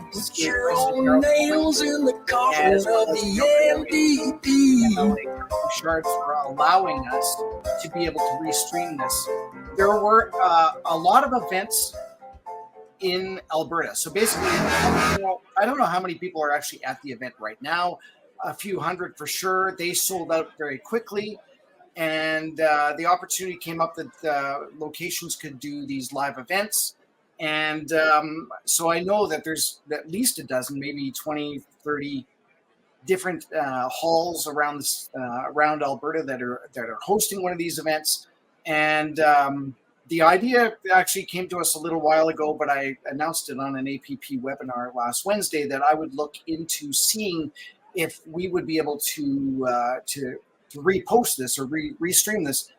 And with the rationale, of course, that not everybody is able to go out and to be a part of either this particular event in Calgary, or even be able to be a part of it at a hall, even close to them. So Darrell and crew, we worked with them in terms of how we would set this up. And I ran a quick test and it seemed to be working fine. So I'm fingers crossed that everything is working great for you guys. We've had quite a number of people on here, quite a number of people logging in and making comments. I'll try and get back to that once this is over. And again, I didn't even know what the schedule was going to be on this tonight. All we knew is that it was in theory going to start at 6. And I got the link, I guess it was around just after 5, maybe 5:05. And they had already started broadcasting, but they basically just had a musician up there.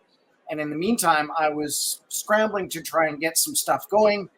And I thought that the event would actually start at 5:45, but it actually did start at 5:30. So we never did do the introduction that I had prepared. I'm not too concerned about that, other than I did a little bit of time on it. But this was amazing. We definitely needed to see this and refresh everybody's minds on what actually happened 4 years ago now. And especially, once the vaccines came out 3 years ago, and the conversations that I've been having with people just in regards to how are we even letting the UCP government, or any government in general, still mandate vaccination for children, especially when it's shown time and time again and again with the presentations that the doctors have done that they don't need it. They absolutely don't need it. Dr. Bridle, we did an interview with him last week, and he even mentioned that kids they don't have the issues with the respiratory tract because they're not old enough. They just haven't developed those sorts of issues that would need this vaccine. And yet here we have a government that's just pushing this thing out. So again, if you're just joining us, where the hell have you been? But if you have been watching us since 6 o'clock or before that, thanks again for sticking around. We're going to stay at least until the end of this. And again, I'm just kind of making things up on my own here because I'm not even sure if I can't really launch into anything because I don't know when they'll actually be starting again. And I don't necessarily want to cut things off. So I'm just going to read a couple of the quick things here from the website. If you haven't gone on by now, the website is, now it covers up my face, an injection of truth.ca. I definely hope that everyone will go and check this out. Can everybody hear me? Can everybody hear me now? An injection of truth.ca. Looks like we're going to start, so I'm going to go and bury myself in the back again, and I will see you guys once this. Oh, are there pictures? I'll lean in there too. Maybe I'll get a picture with them. No, I don't think that's going to work. Darrell has been amazing to work with. He is also the local proprietor of a place called Fresh and Local, which is, if you have not been to Fresh and Local in Calgary, it should be on your to-do list and to-go list. It's like going to a farmer's market of restaurants, and as well as a farmer's market, I guess. They've got a whole bunch of different nationalities and countries represented there, you name it. And they probably have some food there that you would enjoy. And it's a busy place. And Darrell has actually stuck his neck out during the restrictions as well in Calgary and hosted events there. Dare I say illegally? No, it's just more like he should have been doing them. Just like our own bar, Allah's Tap House and bar that we, with my business partner Marla Fraser, tried to do, and we were quickly shut down. Which is kind of the reason why I'm doing this, because once you get kicked down, you never know what fire's in you that's going to make you stand up and try and get through this. So great that Darrell and I are a good friendship. And everybody there, I see Dr. William Makis, Dr. Trozy, Dr. Shoemaker, like it's all the doctors, Dr. Speicher, just an amazing group of people. And here's a funny thing. As I'm doing this video, and of course I have to put up their names and put up whatever else needs to be done, they do have their bios in an injection of truth.ca. And again, I'd advise everybody to go there. But if you do a search on Google for these particular doctors, you will find that there's almost no information on them because basically they've been banned. It looks like Darrell's trying to say something here. Okay, everybody, let's get back in your seats. So now I'm going to go off to the back. Shaun agreed to take care of the time. I agreed to wrangling everybody. Talk to you guys in a bit. So if you can take your seats again. It's an amazing night. So I just want to say now what I was going to say at the end. So we have a call to action that we've given everybody a call to action. When you leave here today, you'll be given a card. The card has an email address on it. It actually doesn't. It has a website. We want you to go to the website for our call to action. I was going to give you the big, long explanation, but I figured you guys, you're pretty quick study, so you know what to do. Go to the website, follow the instructions, listen to the video. A very nice man with a very nice voice will give you directions. He's not going to say anything about safe and effective, okay? It's nothing like that. What it will include is contacting your MLA, putting something relevant about tonight's call to action in your email, CC it to the Premier. Take as much time as you want, as long as it's done by Friday, to get it done. While we do, thank you. While we have the panel discussion, we had a few unforeseen carbon tax type expenses. So there's going to be a bucket that goes by you. If you can at all put a little bit of money in there, we'd appreciate it. If you can't, no harm, no foul. But that would be much appreciated. Ladies and gentlemen, back to Shaun Newman.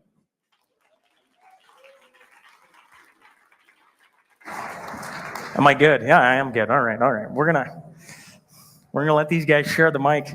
Usually, the hardest thing to do, when I first started doing roundtables on stage, is I got talking to some comedians, and the comedian said, "You never let the crowd go because they'll never come back." And I've found that's actually quite the opposite, because when you got a cast like this, it's like everybody, I can imagine how many people have traveled far and wide to come listen to you fine folks of Canadians be assembled in Alberta. So another round of applause for these wonderful men.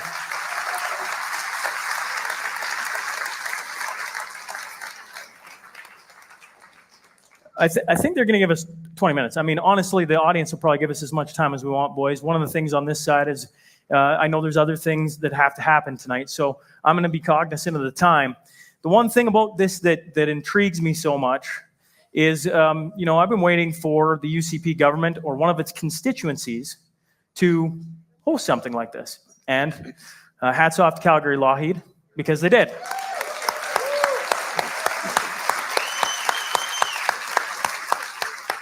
You have somewhere around 291 different viewing parties right now among the full sold-out crowd here. I assume in that viewing crowd, you have the ear of some MLAs that maybe couldn't make it, and they're active government in Alberta. You have a premier who has come out at the start and ran on, basically, we need to have choice, we need to get rid of some things. What would you say? Where do we go from here? You've just listened to all of you talk. We listened to all of you talk. You have the camera pointed at you.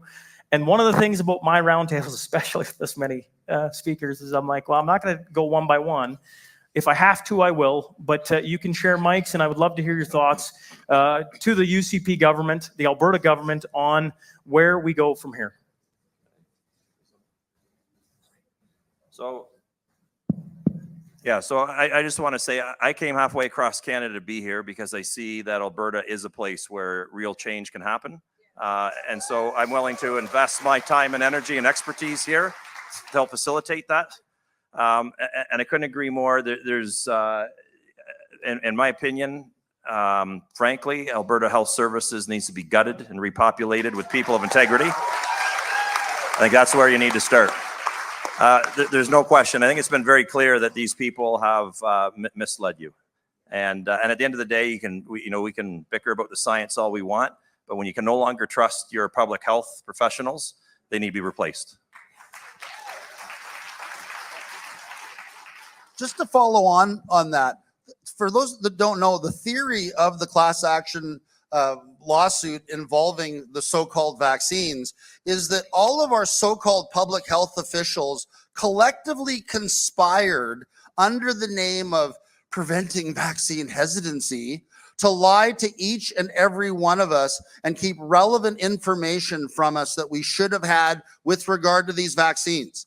Let's start, first of all, with the fact that we all know that the contracts say that the vaccines are not warranted for safety and were rushed to market without adequate testing. We know that to be true from contracts we've seen in other countries. We also know it to be true that these vaccines harm people and they're, again, will kill more children than COVID. They deliberately hid that information from everybody.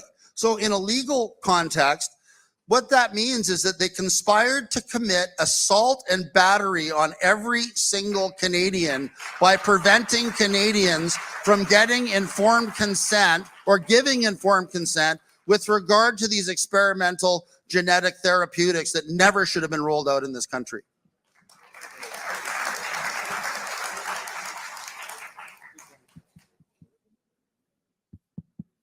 Just maybe a quick comment there. I mean, I think, the reality is the time to do something about these COVID shots in kids is long overdue. I mean, nobody takes you seriously anymore because we know you're lying to us. The uptake on the shot is less than 10% now. So parents know they've been lied to. So, unless you do something about this and you come clean on this, we're not going to take you seriously on anything. A water shortage in Calgary, forest fires somewhere else.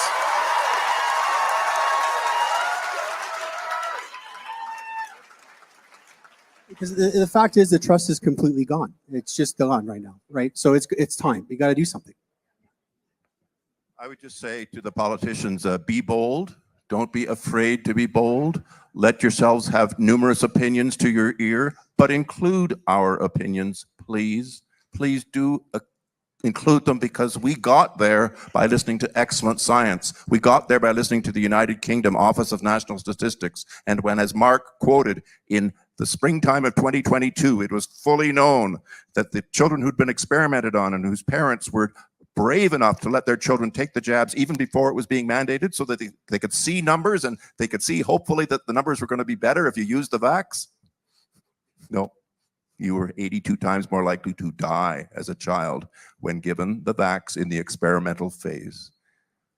It's horrific. It was hidden.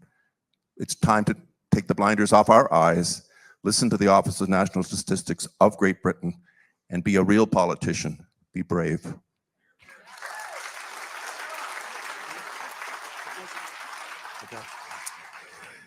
I believe that Alberta can be the first province in Canada. Maybe it's the only province in Canada that can bring back medical ethics, that can bring back informed consent, that can bring back respect for bodily autonomy, the sanctity of the patient-doctor relationship. Alberta can lead the country in this. We have to demand that we return to the Hippocratic Oath. Doctors have to return to the Hippocratic Oath to do no harm. We need a new college. We need new leadership at AHS. We need to get rid of lifetime bureaucrats, kick them out, stop recycling them in the same positions over and over.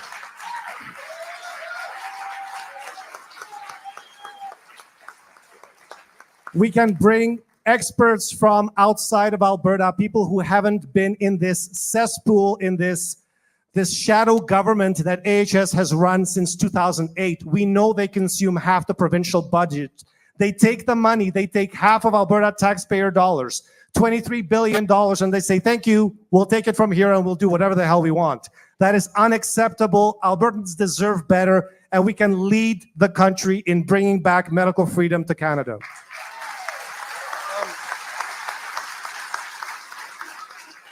On that point, it's time to fund good science. I have done all of that work without getting paid a cent. Thousands or more are going to Timothy Caulfield to fight misinformation. And this is factual science.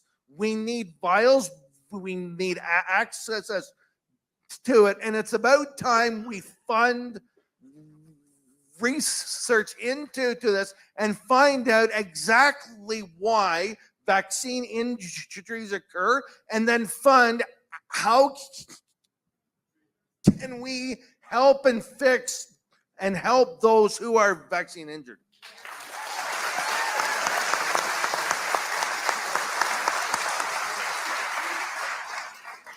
Well, I'd just like to add one more thing to the politicians. We have had an intense psychological operation carried out on our species. Canada has been particularly bad in this.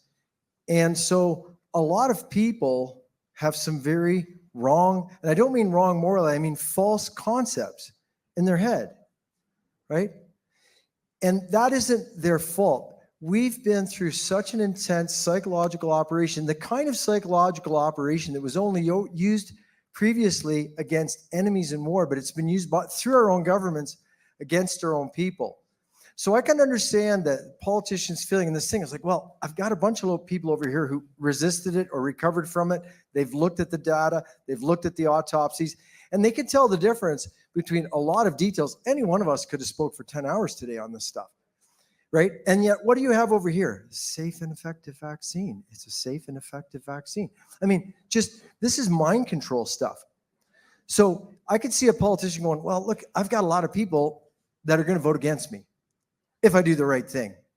But here you've got a lot of people who are already showing they're going to vote for you if you do the right thing. But here's the thing. By doing the right thing, like has happened here tonight, the people who have succumbed, the people who have been the worst victims of the psychological operation are going to learn the truth, and they're going to vote for you.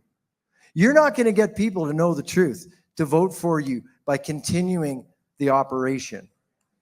But by releasing the truth and promoting the truth, you're going to keep those people who are awake and making sense, and you're going to release the other people, and they're going to join and support you. So be bold.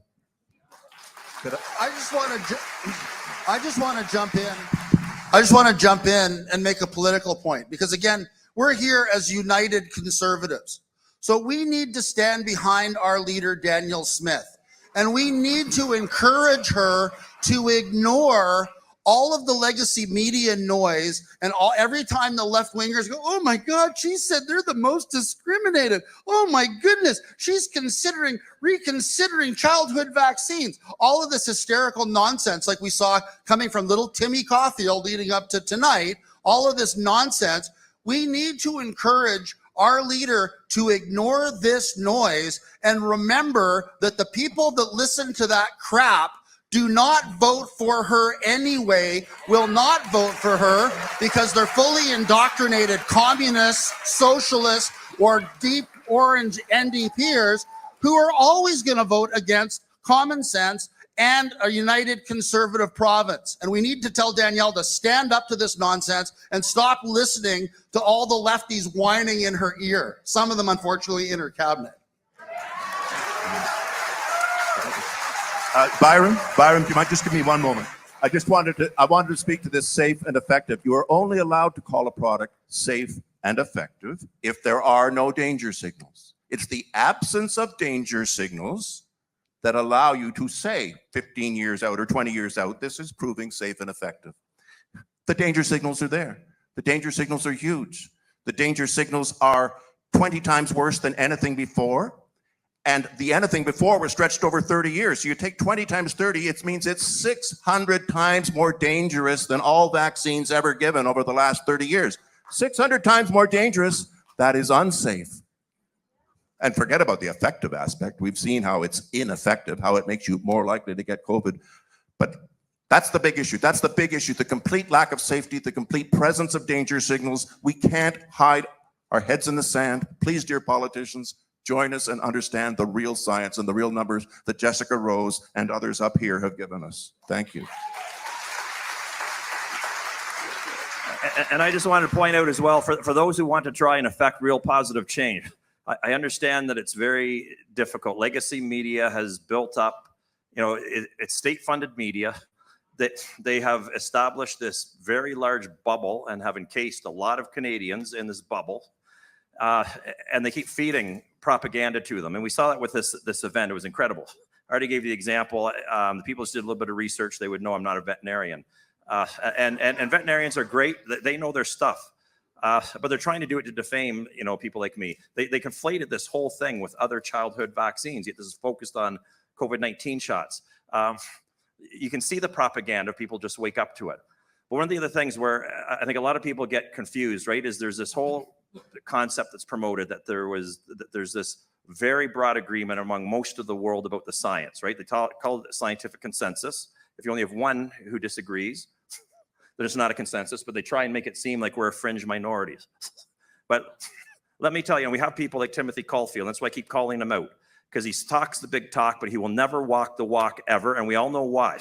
But I just want to let you know, and I want politicians who are trying to do the right thing here know there's one place where they do have to engage us on the science, and that's in courts. And I have served in over 20 cases as an expert witness, and I can tell you the number of lies that I've exposed from these so-called experts in court. They lie. They do not understand the science. Let me give you an example of a typical Timothy Caulfield, and that was Peter Uni. He was pitted against me in a court case. He came with a few pages of a report. Mine was hundreds with citations, hundreds of citations, peer-reviewed scientific papers. People don't understand because it doesn't get publicized, but that's the one place. So that's what I say to legacy media. Why don't you go to the court cases and look where the science is being discussed? It is being hotly debated. Lies are being called out. Misunderstandings are being called out by your champions when they show up in court. And it's incredible. These people. So Peter Uni, for example, in his case, his report was thrown out by the judge as complete and utter hearsay evidence. He shortly left the country and went to the UK after that, and so he should have. But that's what happens in court. So when they do show up to the debate, they can't handle it. And it happens in the courts and has to be seen in the courts. And that is exactly why almost every single court case in Canada has been decided in the absence of looking at the data. I just wanted to share a little bit of breaking news with you. I found out a few hours ago something that very exciting. Last year, some of us submitted a vaccine injury paper to The Lancet, to one of the biggest journals in the world, co-authored by Dr. Peter McCullough, myself, Dr. Mark Trozzi, Dr. Roger Hodkinson, and other doctors. That paper was about autopsy series, the largest autopsy series in the world of COVID vaccine, people who took COVID-19 vaccines and then died suddenly a few days or a few weeks after. That paper was downloaded hundreds of thousands of times, and within 24 hours, there was so much pressure put on by the pharmaceutical industry that The Lancet took the paper down, canceled it and basically wanted to cancel it forever so that it would never see the light of day. I just found out a few hours ago that that paper has passed peer-reviewed and is going to be published. It is the largest autopsy series in the world. 325 autopsies of COVID vaccinated people who dropped dead a few hours or few days or few weeks after taking the COVID-19 vaccine. We did a rigorous review of these autopsies, and we found that about 74% of the cases of sudden death were caused or contributed to by the vaccine. That is now a peer-reviewed paper that's going to be published. And the reason I'm telling you that is that there is more evidence coming every single day. And it's not a little bit of evidence. It's not a case report here that they're going to dismiss, or a case report there, or a paper that the Lancet is going to take down and say, don't look at this autopsy series, and we'll just bury it and make sure it never sees the light of day. There's going to be a tsunami of evidence of the harm of these COVID-19 vaccines, whether it's harming children, pregnant women, adults. And my message to the politicians is get ahead of this. Get ahead of this if you can. Don't chase after when all the evidence is out and then you're caught with your pants down. Get ahead of it now. Thank you. Seeing as we're spreading some or sharing some good news, another little bit of good news. Some of you folks might not know, but approximately 2 months ago, I joined with groups of scientists and doctors from Latin America, and we attended the Parliament of Costa Rica, and we gave a press conference there. And I'll make sure I post it so you guys can laugh at my Spanish, because I was the only Spanish as doing my best second language. But I just found out yesterday that a court in Costa Rica has ruled that the medical colleges cannot interfere with doctors' speech. That would be nice. Woo. Alberta can lead the way, because to see how backwards we are here, I'm from Ontario. I set my practice down. I had no problems. I set down my income at the beginning of 2021. I wasn't seeing patients. I have no patient complaint. I just went and told people the truth, free of charge, 4 years, hard work for nothing. And the college revoked my license. And right before they revoked my license, the other guy they had in that morning, it was his third sexual assault. They let him keep his license. So I think this idea that if you're a plumber, the plumbing organization can suppress your speech, or if you're a doctor, the medical college can suppress your speech. This has got to go. That's not a free society. Dr. Trozy, I want to speak right after you, if you don't mind. And I'd like the audience to realize that Dr. Trozy's practice and my practice were within about 80 to 100 kilometers of each other, both in central Ontario. I had my license suspended on the same day as Dr. Trozy did. It was about 3 weeks after we'd gone in to help a fellow colleague whose patients weren't able to be seen. At that point, we still had our licenses. At that point, we weren't suspended. We went into her family practice, started seeing patients who were vax injured and many other troubles in her practice, helped out for a day and a half. Sorry, it was into 2 weeks by the end. And after 2 weeks, the college came down and announced that they were going into final measures of removing Dr. Trozy's and my license. So my license will be as fully removed as Dr. Trozy in the next 30 days when my hearing occurs in Ontario, and exactly what happened to him will now be happening to me. I'd love to come to Alberta and work in Alberta.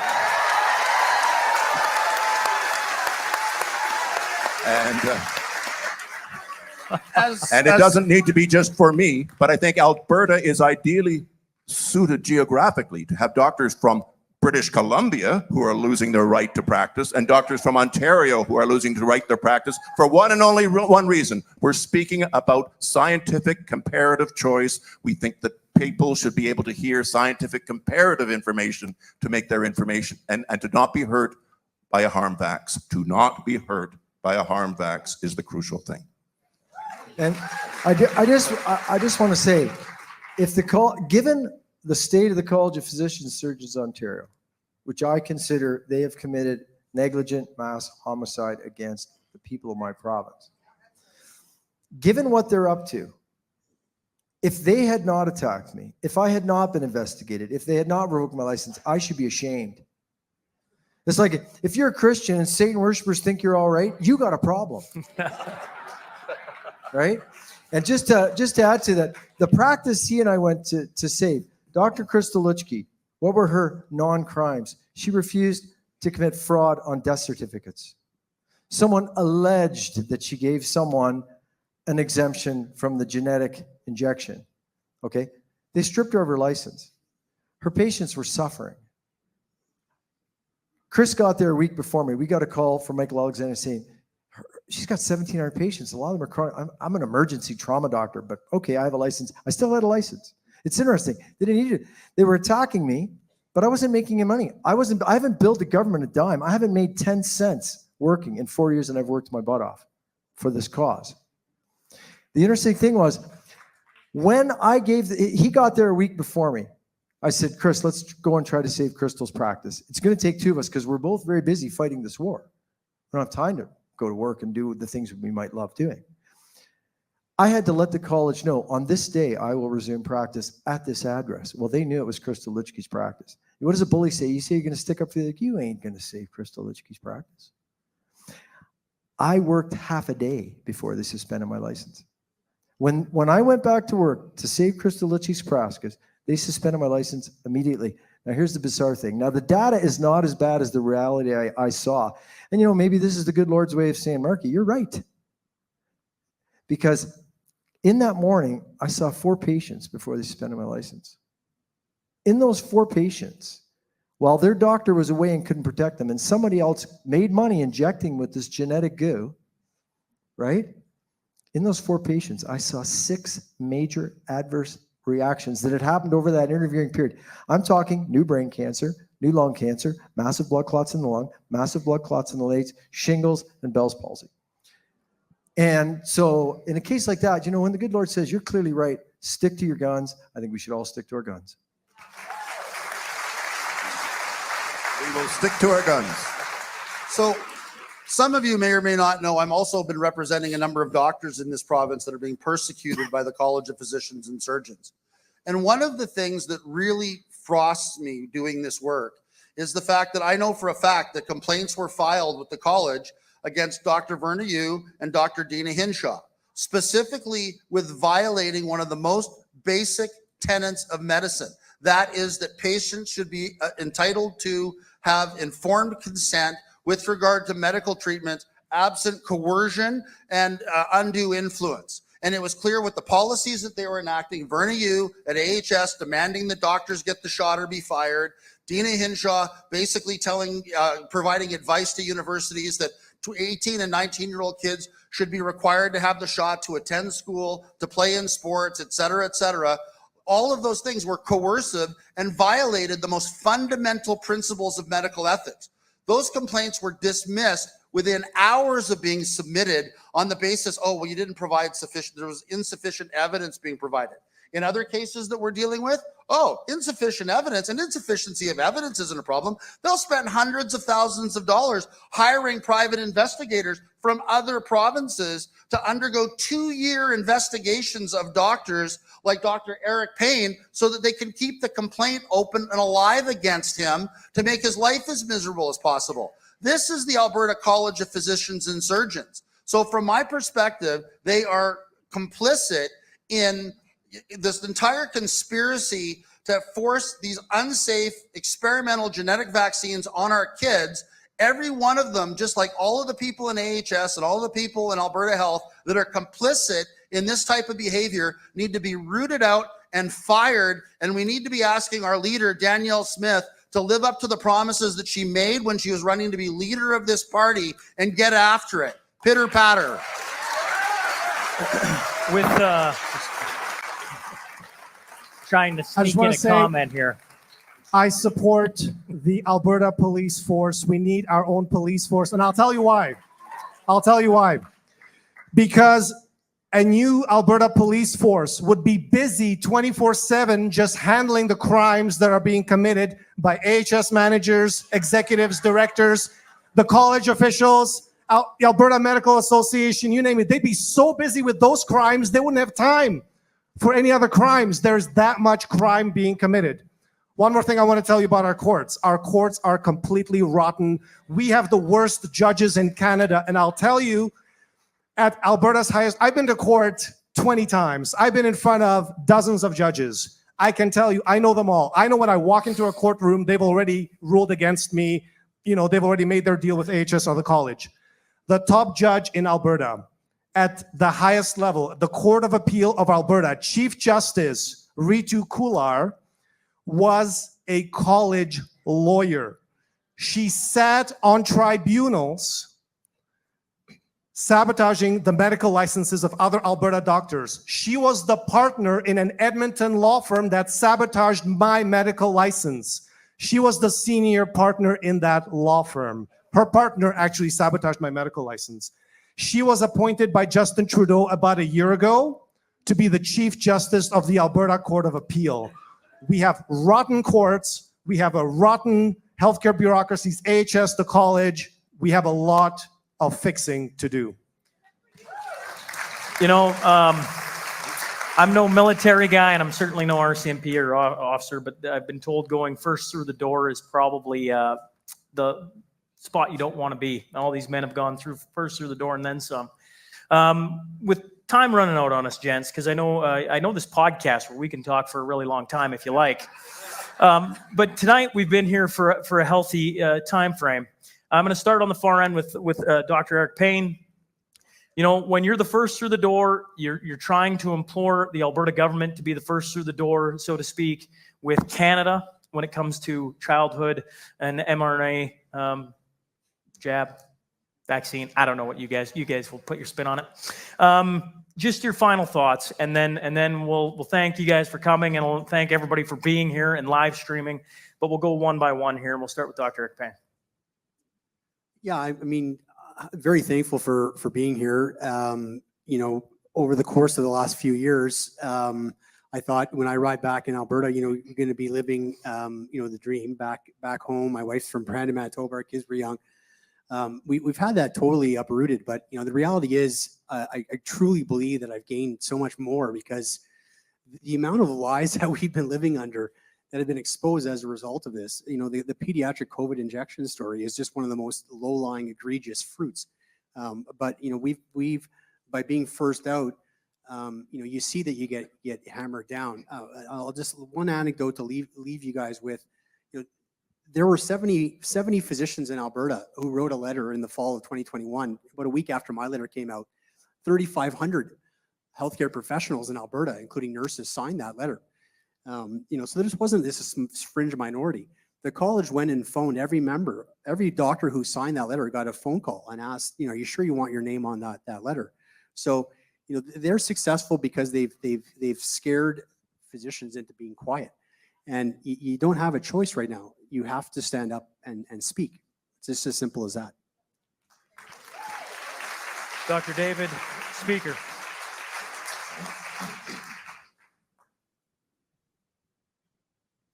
Wow. In the whole pandemic, I've lost 5 jobs, and I've not worked a paid job since last year, May. Now, I worked on COVID since January 2021 on the team at MAC, which first isolated the virus, and I thought I'm a virologist. I'm here. I'm first on the scene. A good career boost. And so as a good scientist, I ask difficult things. Is this the lab leak, the whole HIV part to it? And I was sidelined March 17, 2020 and placed undiagnosed Durham investigation. And in that, I asked 10 times, what have I done wrong? You'll find out next week. That was 10 weeks of silence. I was sidelined. I was cleared July. I got a postdoctoral fellowship leadership award of the faculty in August, and then fired in October. And scientific debate is gone. If you speak up, if you aren't on their side, you will be sidelined and pushed out. Science is about asking difficult things and challenging each other over the facts. It's time that we got back to discussions, debates. We are here. The other side with the facts, who slams us and calls us misinformation, anti-vax people, don't have the balls to show up here. Timothy Caulfield is a coward. And two, if they can't show up and defend their science, they should not get funded and should not be listened to. So it's time things change.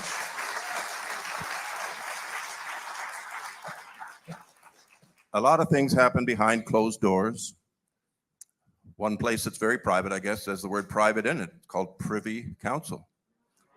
The Privy Private Council of Canada in April, May of 2021, before there had ever been a mandate in Canada to take the vaccines, they were informed of the horrific numbers that were going on with early deaths, where nursing home patients were doing worse and quickly worse and dying because they were getting the jabs, and that untold numbers of adolescents were having severe reactions and quick reactions and sudden deaths. And that 600-fold degree of danger signal was already present in April, May of 2021.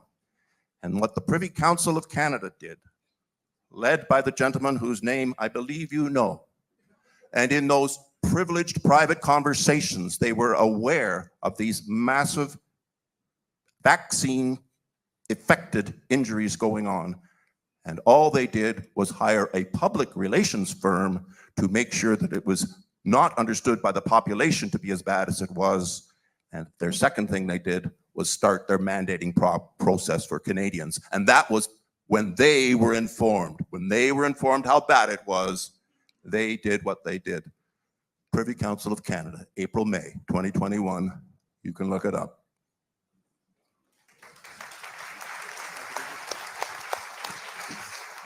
Well, I hope I'm targeted the question. I had a very quiet life. None of you guys heard of me until 4 years ago. I was a young guy on my own. I've been on my own at the age of 16. So you can imagine I worked very hard to finish high school, and I lived in a car. I went through a lot of things. And I've never been a big money guy. Even after I graduated, money's never been my top priority. But I had worked hard. I had some things. And the thing I loved about my job, there's a lot of things I loved about my job. I love emergency medicine. I love trauma medicine. I love studying and being prepared and always trying to be polished for anything that can come in the door, whether it's a breech delivery in the middle of the night or a car accident with collapsing lungs. And it's a real shame to have people like myself and my colleagues removed from the service of our fellow citizens. You know, I mean, we're good at what we do. That's really why we're here, ultimately. But I like simple rules. I mean, you know, one needs to navigate through life. And if you look at the pile of legal books, God, you know, I'm never going to memorize them. And it doesn't really matter that much, because as I understand it, there's one highest law in this world, certainly for me, and that's the golden rule. Do unto others what you want done unto yourself. And so for 25 years, an imperfect man like all of us. But I went to work. And at the beginning of my day, as I would, emergency medicine, the kind of merge I did, you're the only doctor in the building. Whatever happens is your problem. So, there's a side of you like, I'm picking up the weight for the day. And I would always start my day and say, just practice the golden rule, man. Just treat these people the way you want to be treated. And what does that mean? That means be honest. That means be open. That means work hard. That means don't brush people off. Oh, go see your family doctor. I don't have a family doctor. Oh, it's just a headache. Here's a pill. No, do the homework. And I did good work. I've had a very good career and a lot of great feedback from patients all through my career. And then one day, they tried to tell me progressively over the year 2020, the golden rule wasn't going to apply no more in my job. Right? They were saying, no. But I'll tell you the honest truth. I told every patient from the beginning, as soon as I figured it out, I was the cloaked doctor in May 2020 on the Rebel News. You see the whistle? That was me. The with the low voice in my face. That was me. Okay? And use the force, Luke. Use the force. And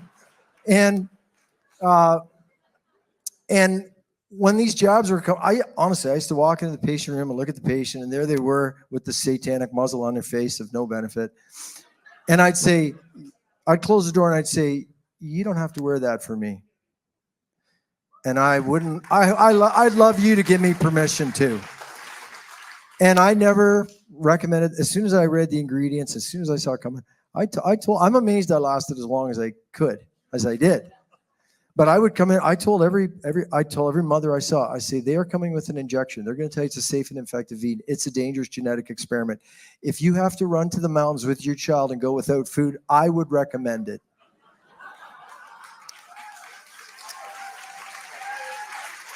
And when we got to the end of 2020, and I could see that they were literally getting ready to inject you folks with this stuff. And I knew what was in it. And I knew enough. I mean, boy, I've learned a lot from my colleagues here from the laboratories. There's a lot worse stuff in it than there was supposed to be in it. But what was supposed to be in it was bad. And another old saying came to my mind. And I have to thank my mother. God bless her. She passed away in 2020. Which was, you cannot serve God and be a slave to money. And up until 2020, I could go to work and I could serve God and I could follow the golden rule. And even though I didn't chase the money, at the end of the month, I got enough money that was more than enough for a guy that used to live in a car to feed my family and even had a horse, right? My childhood dream. But at the end of 2020, I found repeatedly that came to my mind. You cannot serve God and be a slave to money. And that made the decision very simple. Didn't mean it was fun, giving up all my stuff. I loved my job, but it was very clearly the right thing to do. So I think a lot of these basic principles that have been given to us will carry us through this. So they have me. Dr. Makis. I came to Alberta very optimistic, very excited. And I remember there was a leader of the hospital in Manitoba who told me, be very careful. The politics in Alberta is completely different. I had no idea what they meant. I worked hard. I ran a cancer program in Edmonton at Cross Cancer Institute. 2 years later, my cancer program was sabotaged. They dragged me out with security and basically framed me with all kinds of bogus complaints. About 2 years after that, my lawyer tells me there's going to be a money offer on the table. AHS wants to give you money. I said, okay. And they put an offer on the table, $400,000 tax-free. I can give a copy of that document to anybody who wants it. I'm not supposed to, but I can, but I will. I had $400,000 put on the table, and they said, here's the money, tax-free, sign a non-disclosure agreement. You will never talk about what happened at your cancer center, that it was sabotaged. Take the money and go. And I actually told my lawyer, don't even respond. Don't respond. Let the $400,000 money offer run out. They gave me a week. The money offer ran out. Within 6 hours, within 6 business hours, I had a letter from the College of Physicians and Surgeons of Alberta saying we've launched a new investigation against you. And then I had lawyers tell me, we will never let you practice medicine again until you sign that deal. We will wage a war of attrition against your family because we have unlimited money. There was an AHS lawyer, college lawyers that have told me this. They have unlimited money to wage a war against my family. And I said no. And my life has been a living hell ever since. That was 2017. In 2018, they tried to have me declared mentally unfit to practice medicine. Why? What was the reasoning? Because I filed a lawsuit against AHS for breach of contract and sabotaging my cancer program. That made me mentally unfit. So I've been fighting with AHS for a long time. I have seen things you people wouldn't believe, to quote Blade Runner 1982. I'm serious. I'm serious. I have seen things you wouldn't believe me if I told you. The level of corruption and fraud that goes on. My parents fled communism. Communist Czechoslovakia, 1988. I ended up in a United Nations refugee camp. That's where I learned English. That's why my English isn't perfect. My family fled communism to bring me to a better place, a better life. And Canada was that better place for a very, very long time. An amazing place. I don't know at this point if this country can be saved. And now I'm fighting for my children. And I could have left Alberta many times, but I love this province. This is an incredible province, beautiful province, rich province, amazing people. It is worth fighting for. And I fight for my kids. And I think you should fight for your kids. We can't lose this province. We can't lose this province. We can't let it go full communist as the way it's heading right now. So the reason I'm telling you this, and I want to leave you with this, is support the MLAs that are doing the right thing. Support the leaders that are doing the right thing. Support Danielle Smith. Give her the support. Give her the support she needs to do the right thing. I think we can turn things around in Alberta. I think we can be a shining beacon, not just for the rest of Canada, not just for North America. We can be a shining beacon for the rest of the world. Before, Jeff, am I muted? No, there we are. Darrell, did they pass around the bucket? They did? It's all done. Okay, good. Just on support, I thought it was a perfect time. Barrister Rath. Well, you laugh, but in fairness, I don't see all the constituencies doing this. So I think it's beyond, it's on us to support it and to show them that we care. Barrister Rath. One more slide that I wanted to speak to that came out of Dr. Payne's presentation earlier. And I think it illustrates the points that all of us have been talking about tonight. And they're referred to variously as either the rainbow graphs or the death spike graphs that were published by AHS. And what happened was that AHS was publishing all their data on their weekly dashboard. And all of a sudden, an international podcaster noticed, oh my goodness, look at this Alberta data that's published by AHS. It demonstrates that for senior citizens over the age of 80, there's this huge exponential increase in deaths of people between days 5 and day 8, immediately following either their first or their second shot of the vaccine. Oh my goodness, look at this. That shows a very strong correlation between vaccinating senior citizens and their immediate deaths. So when this came out in the public, right? And keep in mind, I cross-examined Alberta government officials about this during the Hinshaw case, and they all wanted nothing to do with this conversation. But what was the reaction of AHS to having it pointed out that their own data demonstrated a correlation that at the very least should have been investigated? It wasn't necessarily proof positive that they're killing senior citizens with the shots, but there was a very strong correlation that required investigation.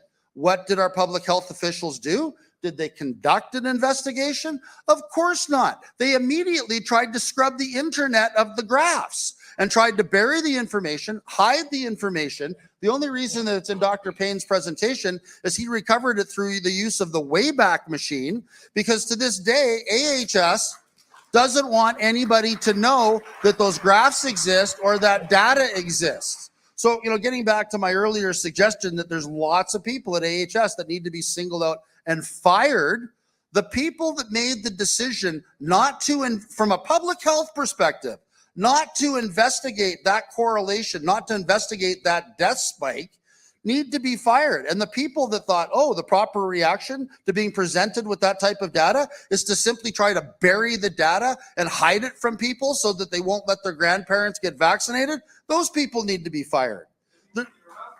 There are a lot of issues that still need to be dealt with in this province, including the fact, and I'll finish on this, that Cleveland Clinic study, again, that was referenced in various presentations tonight, showed a huge correlation between the more shots you get, the worse your health outcomes were, and the more likely you were to die.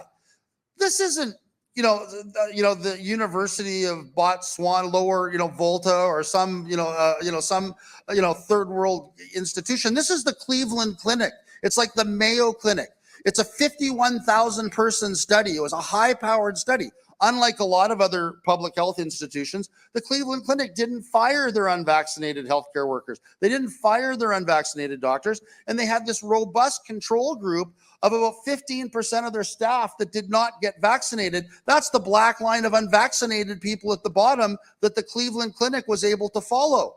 So given that one study, on the strength of that data derived from 51,000 people, why is anybody in this province being forced to get these vaccines or being given these vaccines when clearly they're bad for your health and nobody should be taking them and the government should not be making them available? Byram Bridle. Dr. Bridle. Yeah, so Shaun, I appreciate the analogy you used, which was the military one, and how can we encourage Alberta as a province to be the first through the door, and what can we share from what we learned, what our experiences were. I'd say from my experience, it was very easy to do. It's not something to be, to have trepidation about. I have a very supportive wife. I have 2 boys. One has Down syndrome. If you noticed, when I spoke out publicly, essentially when I let it rip, it was about the children. Consistently about the children. That is where the risk-benefit analysis is the most extreme.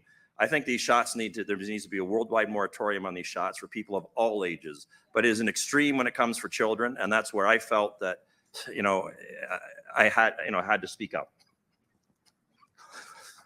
To be the first through the door is not difficult when you're doing it to protect children, right? They depend on us. They depend on us and adults. And so, in terms of here in Alberta, the same thing. The government of Alberta, you can step through this door easily. When you stand on the science and when you stand on truth, and if you're a person of integrity and you actually care about our children, it is very easy to step through that door. And you better do it sooner rather than later, because if you don't, our children will continue to be abused. If you haven't seen on the world stage, you're all probably aware of this, global pandemic accord that they're trying to push through. They've shown us their hand. They're going to continue. I also don't know if you saw, there was a video released very recently where Theresa Tam and a bunch of other public health officers were having discussions what they thought were behind closed doors out of the public eye.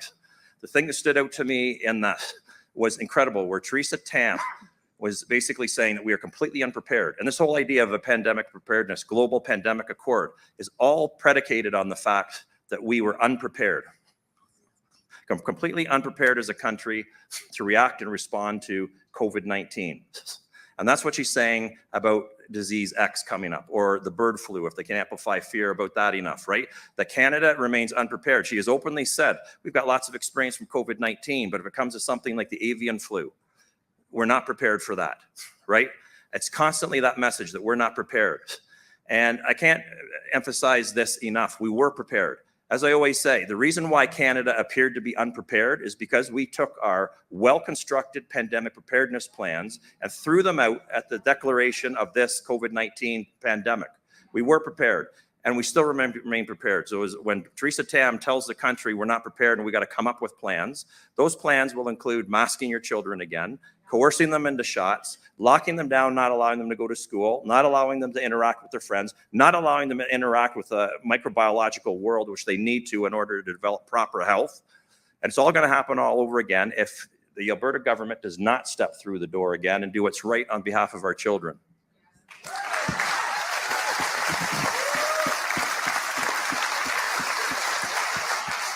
Your doctors, folks. Thank you for coming out on a Monday night, for tuning in on a Monday night.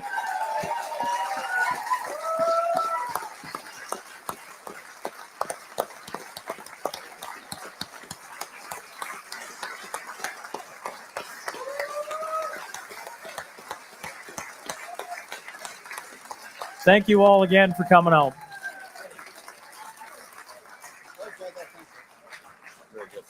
Thank you so much.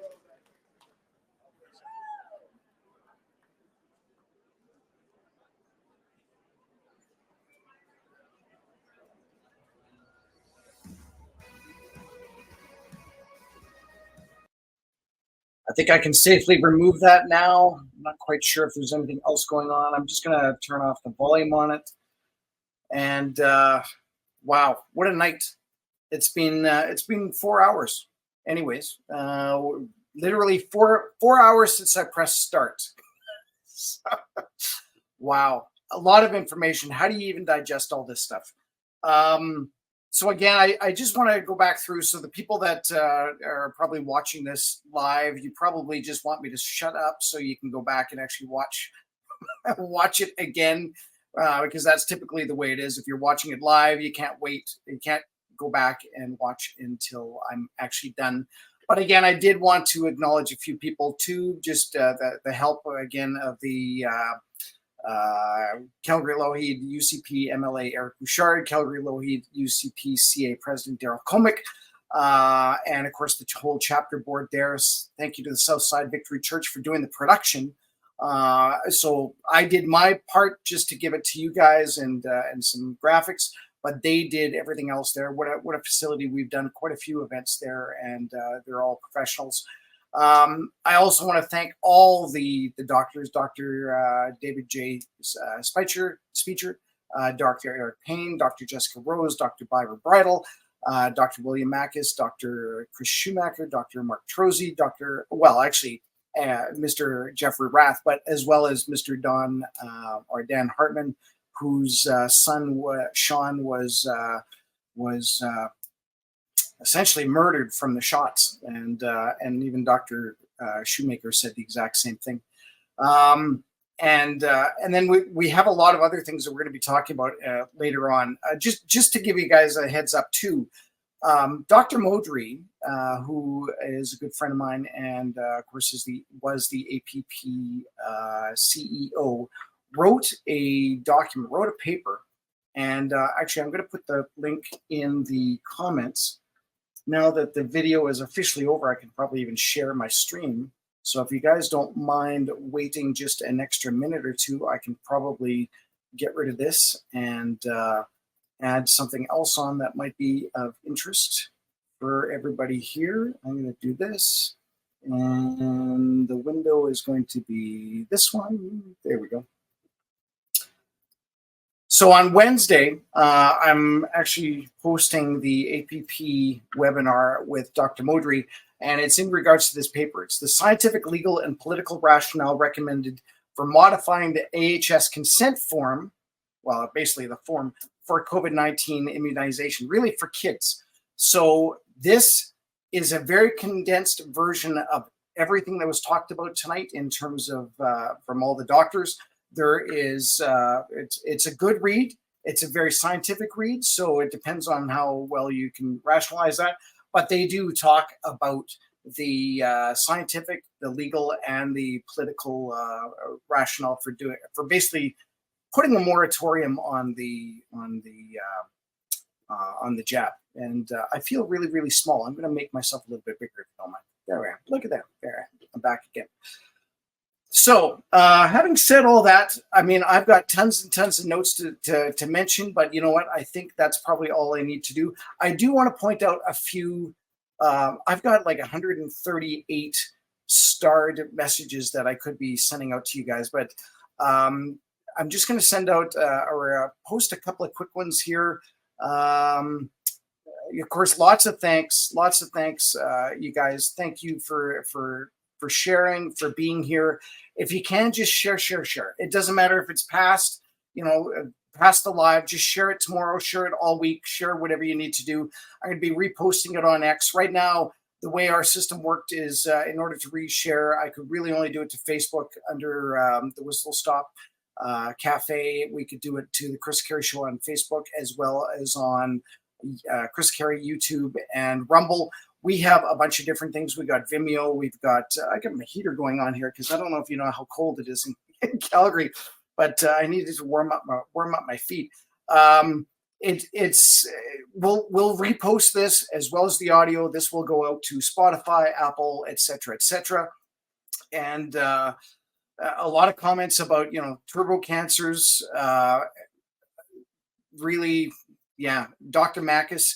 It's amazing how many people that Chris and I have actually talked to that were on this panel, including the ones that weren't, like Dr. Hodkinson and Dr. McCullough, but even the Byram Bridle. That's how I'm going to end this, is just a quick synopsis of the video that we did with Dr. Bridle last week. And if you need to, or if you want to, you can always go to, I should have had this all up, but you never know when people or when this is all gonna finish, and I gotta learn how to spell.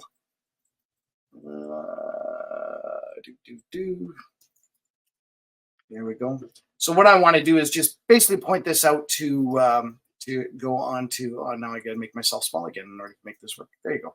Go to thechrisandkerryshow.com, and again, this was actually live streamed right on the website. I'm going to keep that there for a few days before I tuck it into the back and archive it, but it will be unedited right exactly as you see it right now. And so by all means, let people know where it is and go with that. The other thing I did want to mention too, because when we did come up with the idea to do this sort of thing, we wanted to tread lightly because we knew the UCP had already sent out, or basically sold, tickets, the actual live tickets. They've sold individual viewing tickets. So if you wanted to just watch it on your own at home, then that's great too. They also sold viewing parties. And my understanding was there was like 30 some odd parties, big events in Alberta, which probably held, probably between 40 and 100 people or something like that. But as was announced today, and I saw in my little comments, there were over 260 viewing parties. So even though the comment did come up somewhere in the comments, and I know it was later on, it was a really good comment about, here it is. Rich says, there are presently just over 230 people watching at this time. We need to bring the numbers way up. So you were probably watching it just on Facebook. That's what you could see. I saw it spike at like over 300. So not much more than that, but maybe, 60, 70 on different Facebook or the YouTube or Rumble. And I agree, there should have been 2,000 people watching this. But I think we're kind of shadow banned, and unless you actually went to the Chris Kerry Show or to the Stop, you probably wouldn't have seen that this was even live. So that's where you guys need to come in. I've got 2 tasks for you. Share. That's what you need to do. And go to thechrisandkerryshow.com and make sure you share that stuff. And even if you want, I'm just going to go back to this because I've got you wherever I want you to be. I'm going to just tell you here. You can go to the episodes. These are our episodes for this year. And, obviously we've done a few episodes, but you can also just do a search, and don't use the search button here. I'm still working on that. That just shows for merchandise, which we really don't have any. But you could just do a search for, let's say if I wanted to do a search for Makis, and here it shows two matches. So we've done 2 episodes with Dr. Makis. This one here was on April April 11th, and another one was done with a press conference, and that was done in February. And I can tell that because that's just the way I name things by the date. So this is February 2nd of 2024. And so you can always go back and see what Dr. Makis said about such and such. So I think that is something that, again, if you're really interested to see what the doctors have said at length, an hour and a half long or whatever, then that would be great. The last thing I want you to do is to call or email your MLA. And it doesn't matter if they're a UCP MLA or if they're an NDP MLA. I want you to call them. I want you to email them. I want you to let them know that you watched this event last night and that you're steaming mad. That's the way to do it. And maybe we'll get, who knows? Maybe Danielle will get enough pressure that maybe even by the end of this week, she will call a moratorium on the shots for the kids, on the vaccine schedule. I'm not quite sure how they would end up doing it, if they would be all against it, or maybe it would just be against the COVID vaccine schedule. I don't know what they'll do, but I think that's important. And again, the one last thing that I was getting to, and then I got sidetracked, is when we were talking about this, setting it up with Darrell Komick and through the UCP, and we had all these other events going on. I didn't want to step on anybody's toes, so at the same time we stuck our neck out. So we basically paid for a very, very, very large viewing party, which would have easily been over 2,000, 4,000 people. And so if you can, that would be great. If I don't know how much they were charging at these other viewing parties, maybe $10, $10, $20. If you can throw $1, if you think this is dollar entertainment, and who wouldn't think this is worth $1? Please, you can email transfer to us. It's right on the screen right now as it's scrolling through. Email transfer to thechrisandkerryshow@gmail.com. Anything will work. I think the minimum is $1. Otherwise, the bank kind of goes, "What are you talking about?" Or, if you're at the whistle stop at some point, put $1 into the donations or whatever it works out to be, because we wanted to get this out, and thank you again for doing it. So you've got your task. You got to share. You got to go to thechrisandkerryshow.com, and you got to call in your email and your MLA, blah blah blah. And now I'm exhausted. I'm going to go and have a nap, which is like my sleep. So you guys have a wonderful night. And I'm going to finish off, like I said, with just this little last blurb. If you want to watch it, great. If not, that's all I'm saying. This is the condensed version of the Byram Bridle, Dr. Byram Bridle interview that we did last week. It's only like 4 minutes long. So instead of having to watch the entire 2 hours of it, just watch this. You guys have an amazing night. Thanks. Make very clear, Kerry and Chris, right? I appreciate you giving individuals like myself an opportunity to be able to get our message out where others don't.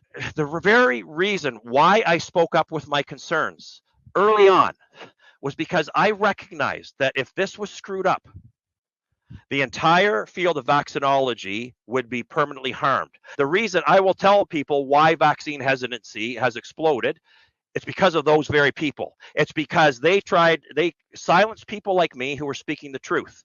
And they put forward a narrative that was incorrect, that was demonstrably false. So I say to everybody, I'm a vaccinologist. I love vaccines. And I also say to everybody now, if you're vaccine hesitant, you deserve to be, you should be.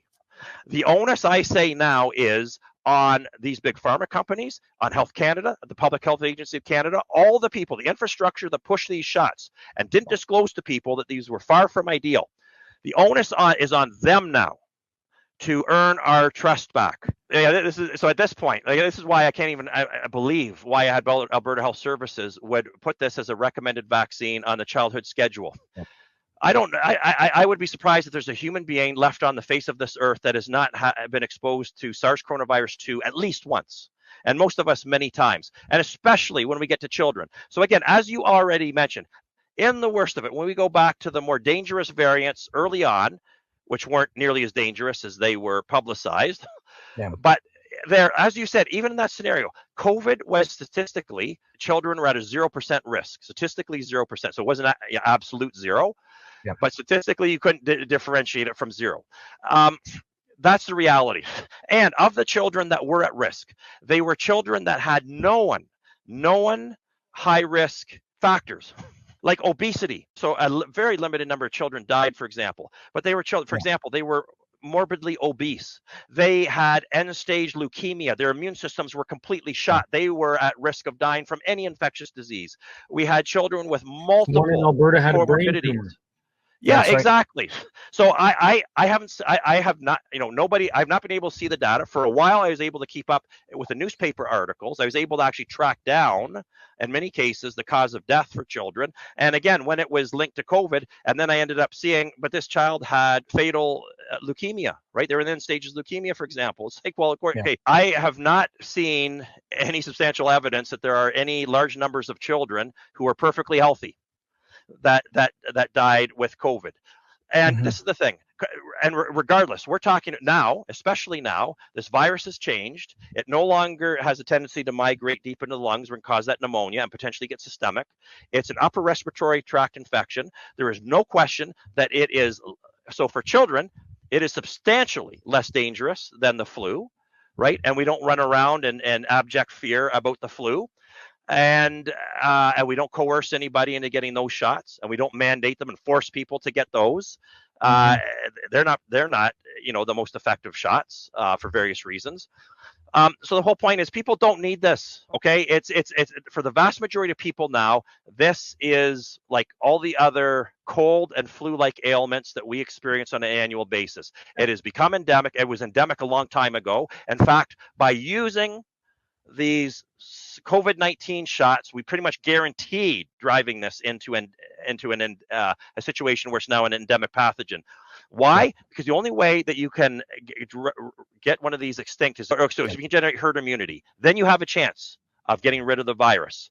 But this is the point. If you were to achieve herd immunity, you have to, by definition, be able to achieve individual immunity, because you can't have a herd that is immune if none of the individuals are immune, right?